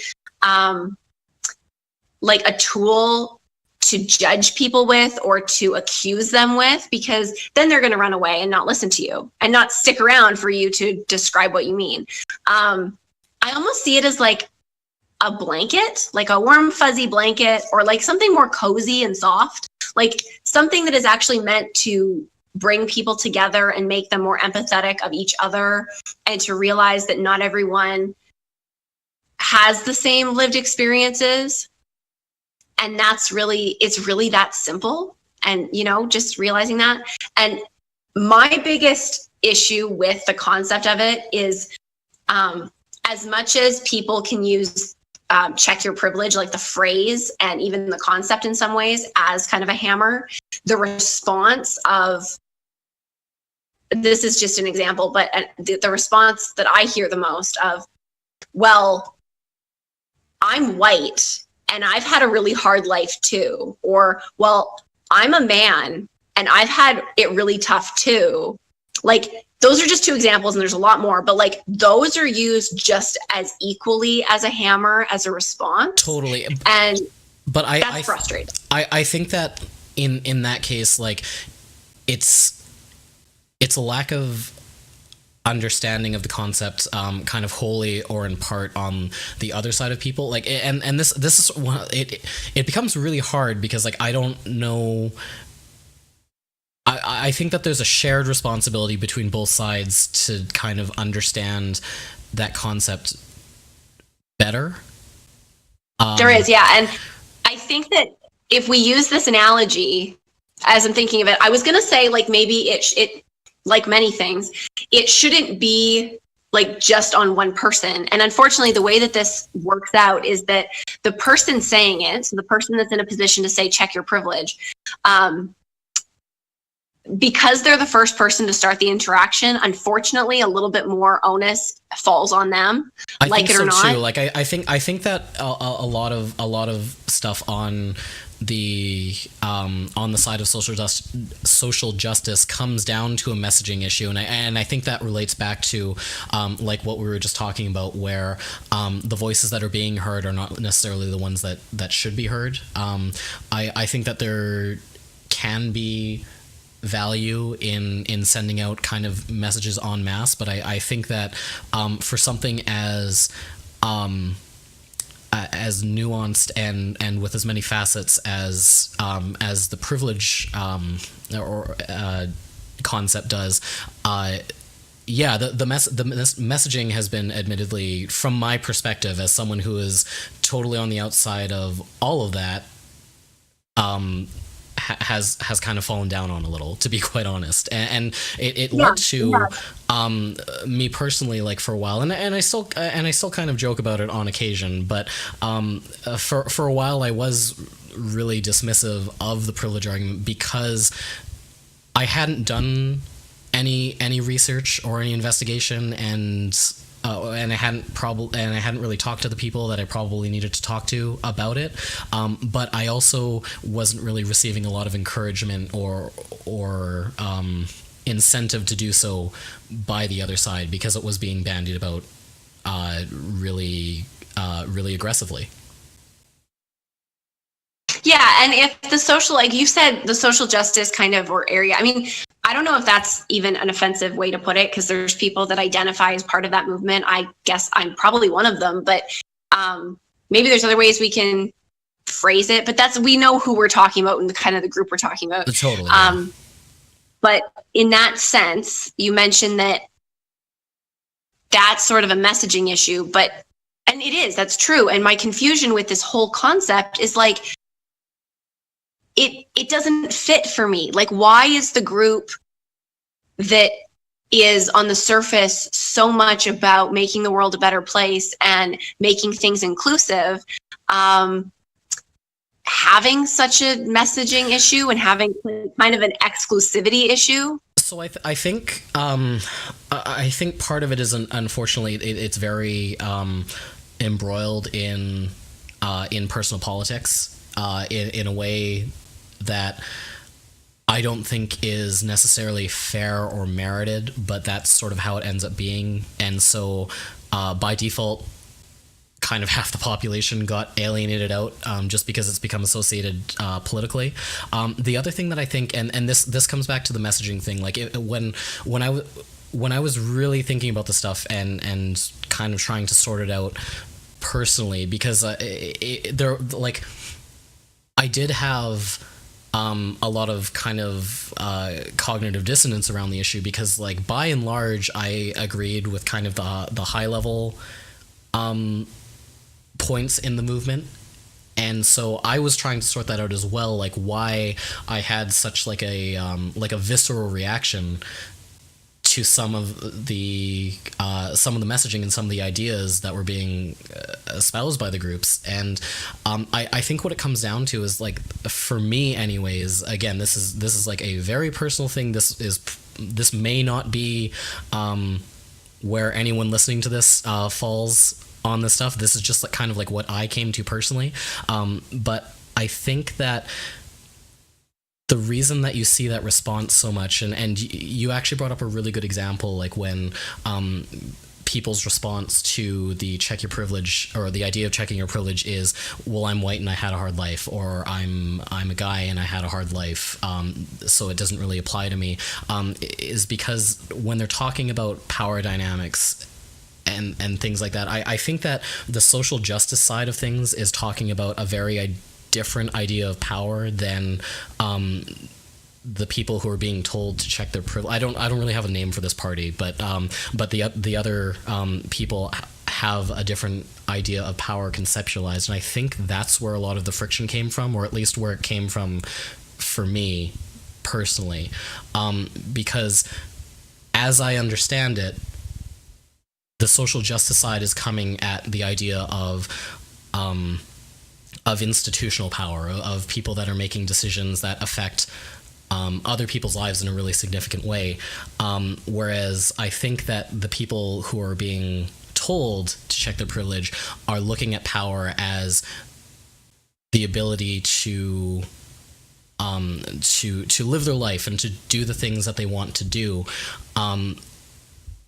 And the friction between those two ideas is that they're being told to check their privilege on something that I'm explaining this really poorly, but they're being. I know what you mean. Yeah, totally. Yeah, but they're the social justice movement is working on an idea of power that people en masse aren't generally going to deal with, or I think even want to deal with. Like, I think that it's the idea that the people who have been and are in power right now do often happen to be white men, and so that's what a lot of the messaging gets targeted towards. And so when that message, when people who are white men but aren't in a position of power see that messaging, but still see, oh, you have to check your privilege, oh, like all like this and that, they don't really understand why everyone's kind of coming down on them, even though they don't necessarily wield that level of institutional privilege and may not even want it. And that's kind of where I personally was confused about a lot of that stuff, is because there was kind of two different ideas of power that were being talked about, and no one really kind of made that connection for me. I had to kind of sit down and really think about, like, what that movement, what the social justice movement is and what it's trying to do. Yeah, and that's where I kind of came to an understanding, rightly or wrongly. I totally get that. You did explain it very well, actually. I not actually like I thought you weren't going to, but because you said you didn't think you were. Yeah, I was. I know there was a more concise version of that in my head, and then as I started talking, maybe this is what happened to Matt Damon. I don't know. Yeah, well, see, and this is it's just about knowing that, like, and in that sense, I can relate to and I can sympathize and empathize with how hard that is to like have somebody asking you hard questions or inviting you to have a hard conversation, and then maybe you kind of flub a little bit. Like we've both done it, like where our words just don't work, or we're just like, this is getting away from me, save me. I get it. It's hard, but we could all do better, and he Totally. could have done better. And I hope in his reaction, he does better. In his response to it, I hope he does better. As far as what you talked about, I did write white men on my notepad and I circled it because like that's a conversation that we can't finish here. That's a lot of minutes that we could talk about that. But yeah, I think that what you were essentially saying, and correct me if I'm wrong, is that the whole check your privilege issue is the people who are very passionate about it on either side are having or trying to have the conversation with each other, but they're actually having two different conversations. Yes, yeah, I think fundamentally, that's at least one of the things that's causing that's causing kind of the message from the greater social justice movement to be lost. Is there's two different conversations there, both valid, but they're both trying to fit those two conversations together in a way that doesn't jive. Yeah, and I think what could help everyone is if we validate the fact that both conversations have a place and are important, and that if we can just get on the same page, we can have one conversation together and then we can have the other conversation together. But we can't have half of each one at the same time. It won't get us anywhere, and it's not getting us anywhere. As far as like our toolbox analogy, the way I kind of see it is it's the two hammers, right? So it's like if you come down with the one hammer, the other person is going to respond with a hammer. And this is where, unfortunately, the onus is on the person that's saying check your privilege. But maybe that's okay, because the people that are saying that are presumably already in a position where they're stepping outside themselves and trying to make a difference anyway. So if that's their end goal, then they're already kind of taking that onus. Now they'd probably prefer to do it in such a way that actually has an impact and does not result in defensiveness. And I guess the way I see that is like, the blanket analogy isn't great, because like if you actually play it out, like if I'm putting a blanket around someone, I'm like, I don't know, it's very insular, and that's not the analogy I'm going for. I'm kind of more going for just something that's like cozy and warm and not a giant hammer that's like the end of the discussion. So bear with my kind of half-formed metaphor here, everybody.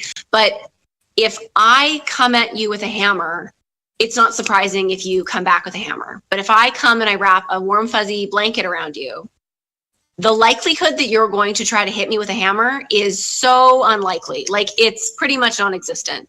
And now you're actually much more likely to listen to what I'm going to say. And because I'm coming at it from a less aggressive standpoint, I'm probably more likely to say it in a way that is empathetic and respectful and appreciates where you're coming from too. So it makes for a much easier conversation where we actually might get somewhere and hear each other out. And then if that happens, maybe the other person feels safe enough to say, okay, I understand this. This isn't what I thought it was about, or whatever that entails.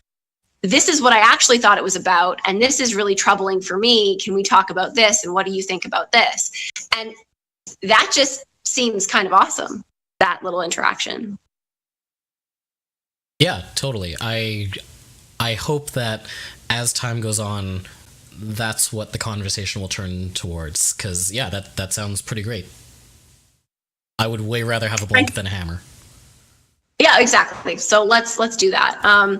there is some really good examples and metaphors that I've seen, like in comic form or other ways floating around the internet, that explain privilege very well. And if I can find any of the ones I'm thinking of, I will link them on this podcast for anyone who's interested. I mean, if anything, maybe us talking about this stuff, it might. I think I was more worried that it was going to alienate people that I have in my life right now that I really respect, and that might think that I'm like taking his side or something on this. And I think by the end of this, it's very clear where we stand, and that, you know, our opinions are what they've always been on these issues.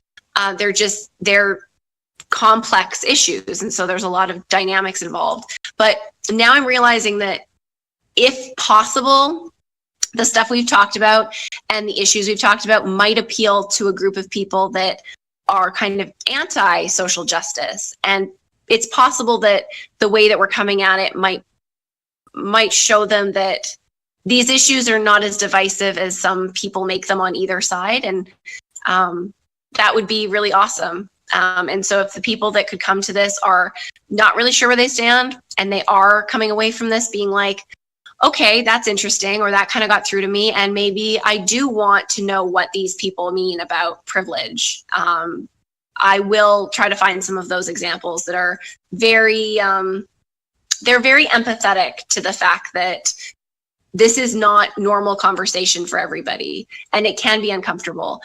And you mentioned the visceral reaction that you had to it, and I understand that. And I think that if you don't understand what privilege means when people are talking about it, the first thing you're going to think of is like, why aren't we talking about my life? Or why are we talking about, like, why are we always talking about other people? And I think that's kind of where that perspective comes from.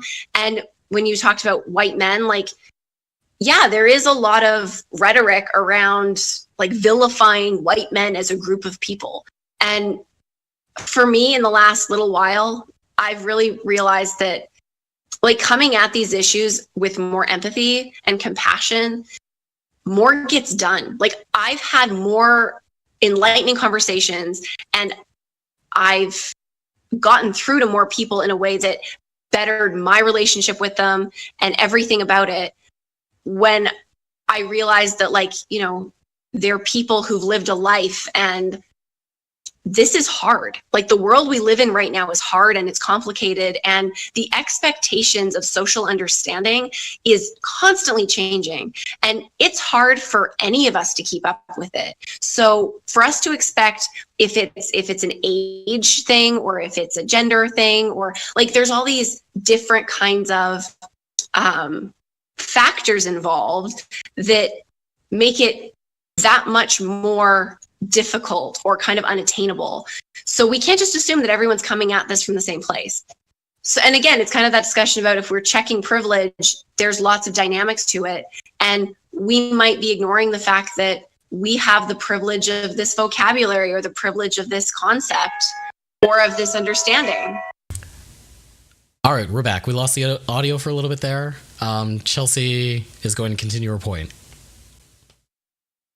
Yeah, sorry. I had Carol at the door, which was the most adorable thing ever. But I'm going to just jump back in. Yeah, so I was just talking about, like, the privilege of education and the privilege of understanding things. And we can't just assume that everyone comes to that on the same kind of like playing field, and that's okay. But it stops being okay when we hold everyone to the same accountability of our education and our understanding.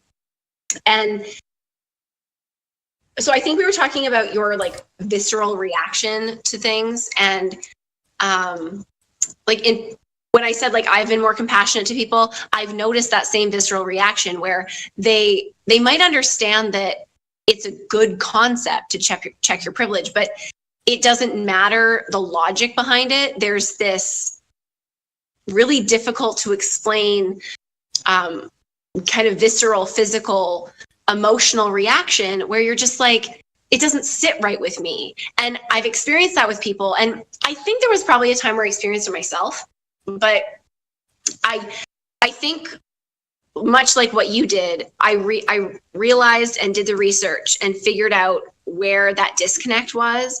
And it became very clear to me that any defensiveness or emotional reaction to it was coming from a place of like, that's totally not what this topic's about. That's not the argument. That's a completely separate issue that I was like misunderstanding. And when you realize what it actually is, that it's as simple as like an institutional imbalance of power, I think and I hope that people that get defensive about the issue don't actually understand it, because when you do understand it, it's kind of impossible to be that defensive, because it's like, yeah, that's a good point. And that's it. It's like a non-issue, you know? Well, I think that's the real irony of kind of a lot of the stuff that you're seeing on the far left and on the far right, is that if you go in and really look at kind of what they want and what they're looking for, at least in some cases, and in this case, I'm kind of speaking more specifically to kind of the wants and needs in the U.S. right now, of what they're looking at. They want a lot of the same stuff, and like kind of they tend to be divided on how they want to get there and like what that will look like from an administrative perspective. But like the high level goals are the same. The far right is a little bit different, obviously, because they don't like want it for non-whites in a lot of cases. But it's the same thing of like they want jobs available, and they want medical care and kind of the expectation of being able to receive that stuff, and not be subjected to hardship for no real reason. And so I find that very interesting in like that specific case. And it's that same sort of thing. Like there's kind of a disconnect on like on the how, but if people kind of just sat down and like really talked to each other, I think there would be a really interesting understanding, because like on the high level like wants and needs, there's not a ton of difference from what I can see. And it does get into being, it's a personal thing, like you said.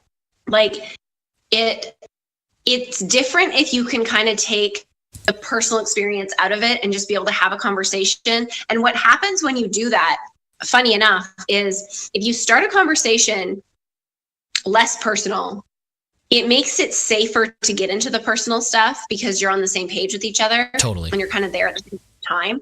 But when you come at something too personal, it's like fight or flight. And you're just like, well, why isn't it about me? And I think that there's also an element of that where, and this is a lesson I've had to learn as well, on top of all the privilege and like being out of university. It's funny because I'm very pro education, and I wouldn't be the person I am without university. But what I never, ever expected to happen is that the lessons that I've learned and the personal growth that I've experienced since university, and in some cases as a result of being in it and then not being in it, if that makes sense, like the having been there and then not being there, that in itself has been an education.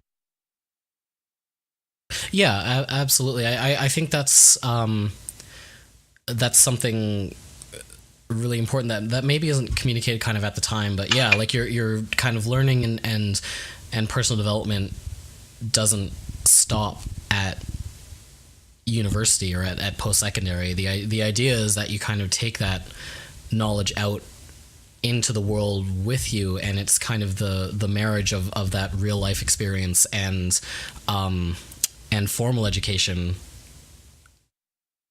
is really where kind of a lot of the important work can be done, because otherwise it will just kind of stay in the vacuum of your educational institution, right? Yeah, exactly. And it's not that what we learn in university doesn't matter or isn't relevant. It's just, it's almost like we deconstruct parts of it, and not all of it, but there are things that have to be deconstructed after so that they can apply to the quote unquote real world, or whatever that looks like. Or in some cases, even just being in a workplace that looks different than the university culture. You're faced with different things. It's kind of like the training wheels come off, and now you actually have to take everything you've learned, and not just like concepts, or I guess not tangible like activities. Like, this is hard for me to speak to because I know that it's not everyone's experience. So like, some people will go to university and take business, or like IT, or like, you know, like something that's a little bit more tangible. And that's hard for me to relate to because everything in my education was conceptual. That's actually, it's weird. Yeah, that's actually really interesting that you bring that up, and I guess I'll give you my perspective on this, because I am someone who went to school for business. So for the people who are listening, it probably didn't look like it a lot of the time, but I actually did study accounting, and I went to business school. So I did actually go through one of those programs that's more kind of quote unquote, or has more of a practical application, quote unquote. And also I'm working in IT. So maybe it was just because you're talking to me that those two things came up, but I am also working in IT. And even though like my education is in something kind of more tangible, I guess, like it's still the majority of my classes, once I got outside of the kind of the first year, or maybe the second for some of them, was less about like, these are where the numbers go, but it turned into more of like, this is why the numbers go there. And it's more about kind of building a conceptual understanding. So it's still very much kind of building a framework that you'll then be able to apply to whatever practical application exists out there. But like, that doesn't actually happen in business school, or one of the other kind of one of those other kind of like trade schools and stuff. As much as you would think, it's kind of more about learning the fundamentals and the mechanics, but what that actually looks like once you go out and start working for a firm, or doing that stuff, will be very different, or will be a very different experience as well. So it's not really as different as you think, is what I'm trying to say. There's definitely a level of concept to everything, and there's a continuum on like different kinds of education. So if we're talking about degrees, I think that it doesn't matter what degree you're taking, there has to be a level of theory, and there's usually more theory than people assume, like in anything. And then when you have other things that are like a diploma course, or things that are a little bit more focused in, and that's where you tend to see more of the, like, there's very little theory, and it's all tangible life skill experience, where it's like, this is what you're actually going to be doing in a job, and we're preparing you for it, and you're usually being taught by people who do that job in more of a relevant way. And yeah, so I think that everybody could probably relate to theory to some degree, but like I said, it's a continuum. So you might have more theory in business or accounting than I might think you do. And there's probably still more theory in sociology. There's definitely not as much theory in psychology as people think, because I think that they get bundled together, where it's like, especially like I minored in psychology, I majored in sociology. And so that's not very uncommon. Lots of people do that. And because of that, there's this assumption that psychology is the same thing, which is funny to me, because it's like, well, they're two different disciplines, because if they were the same, I wouldn't minor in one and major in the other. Like, they're different. And psychology is more on the science side. I mean, like, sociology can be a science if you want to talk about it that way, but psychology has a lot of biological components to it. And so I think some people are surprised that there isn't as much theory, or that it isn't entirely theory. And usually those are the people that think that psychology is silly or fake. And in 2017, that's confusing to me, but that's a different topic. What I'm trying to get at, though, is like, so we agree we both kind of took theory-based education in university. And it can be a real slap in the face when you get out of that and you have to figure out how this works, because kind of simultaneously, I felt like it didn't help me at all, and yet I do it all the time. And that, I think, has a lot to do with the way that liberal arts are still stigmatized, to be honest. Like, I had a lot of insecurity and self-consciousness about liberal arts and my liberal arts education, getting into the workforce and going on interviews and that kind of thing, where I experienced like shame about it, and like people thinking that like I didn't actually know anything. And what's funny is that the longer I'm out of university, the more I interact with people who got out of university at the same time as me, or kind of in that same period, who kind of wore their tangible education like a badge. And I'm unemployed. I'm not denying that. I'm not working right now, but I still feel in some cases, talking to people who behave that way, that I still know more and have more concept about the way that business works and the way that organizations are run and the way that people interact with each other than somebody who's just like, I know this thing about this thing. And so, yeah, at the beginning, it's hard. And for any sociology students out there who might be listening, the year 3 kind of spaz out that I think most university students experience is very uniquely horrifying when you're in sociology, because you're finally the first person that's like, oh my God, everybody's right. I can't use this. What the fuck am I going to do? Like, if you're in nursing, you're probably going to be doing something to do with nursing. Like, you might even be a nurse. Like, it's a lot easier to, figure out what you're going to be doing. And I guarantee that any insecurities a sociology student has when they're in it go away a little bit more every year that you're out of it, which is like the weirdest. Like, that's not how education is supposed to work. Taking it is supposed to make you confident. And then as you start to forget it, it's supposed to freak you out. But like, I feel like sociology is the opposite. Is that because like you kind of feel that you've like you've kind of internalized it enough that you've kind of found growth that way? Is that kind of what you're getting at?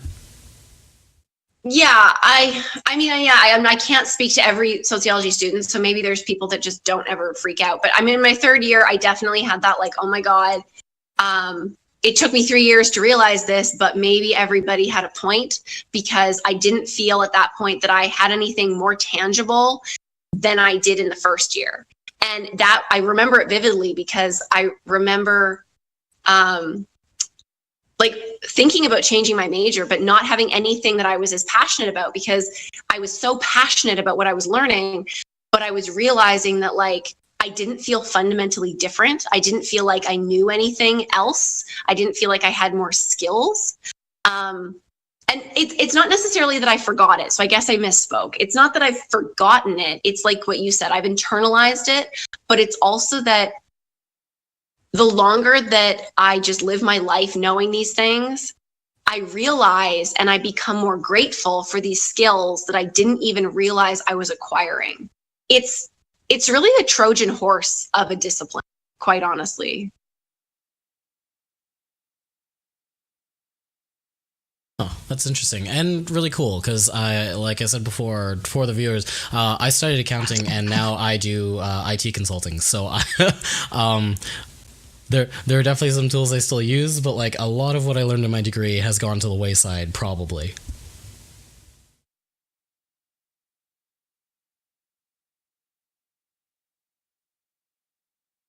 But yeah, that's really cool that you found that kind of additional understanding about yourself, and that it was through your education, like, and that it came to something greater in the real world, quote unquote. We might be having some technical difficulties. I'm just going to admit to that. I totally can infer what you just said, but I only got parts of it. All right, cool. you don't have to repeat yourself. I was kind of like writing down the pieces that I heard.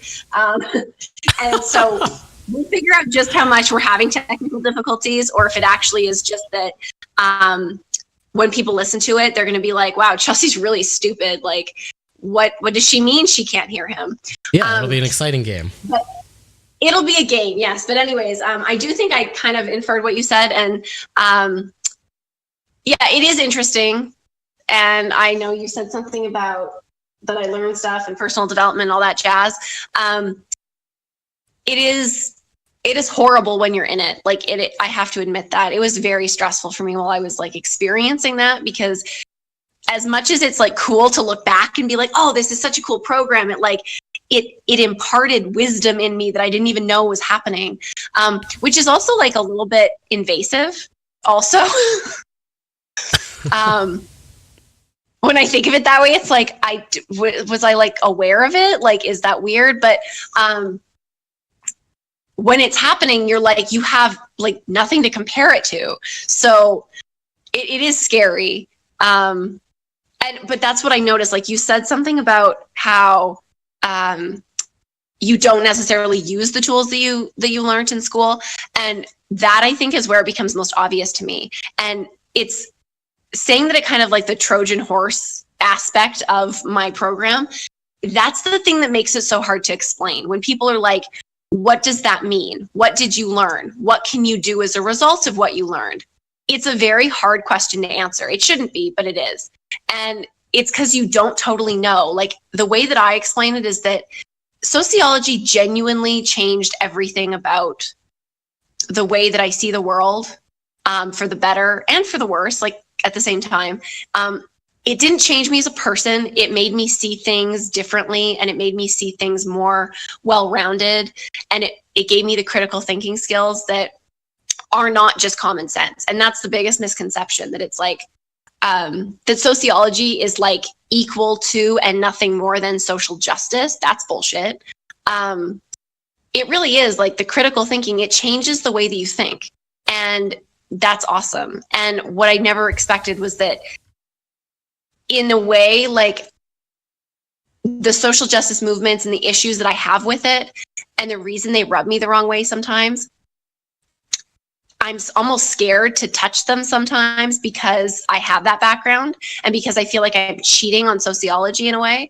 But what's ironic is that if I didn't have sociology, I wouldn't have that self-awareness to even be bothered by them in the way that I am.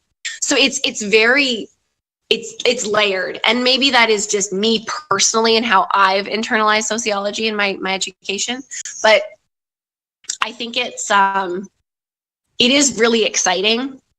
Not that my friends and colleagues are losing information, or that they're like, I can't use the tools I learned. Like, I'm not excited for you guys, but it validates what I'm doing, because I know that even if I'm unemployed, I still get to use what I learned over 5 years of university every single day. And that's pretty freaking cool. That's really cool. But it also makes me really annoying sometimes, like hence the fact that I've just been babbling for like a million hours and not letting you talk. So that's sociology's fault too. Yeah, there you go. Yeah, do you want to know how long we've been talking for in this episode? No, I don't. Okay. I don't. And I don't want anybody to like go back and figure out at what point I started talking and calculate it themselves. I meant like total episode time, just like how long we've been talking in this episode. That once again, again, I'm sure that's a million hours too. Yeah, like I wanna point out that like when we were talking about doing these, like recording these in anticipation of the Christmas special, we said, hey, we should specify an amount of time that we're going to talk about these, and we said 40 minutes. So I want you now to pause this video, look at the timestamp in YouTube, see how long we've been talking, and then remember that we were only planning on doing this for like 40 minutes. And also remember that if you're listening to this one, this is the second one, and we did a mini one before it in the same sitting. So we're liars. Are planning to do another one afterwards.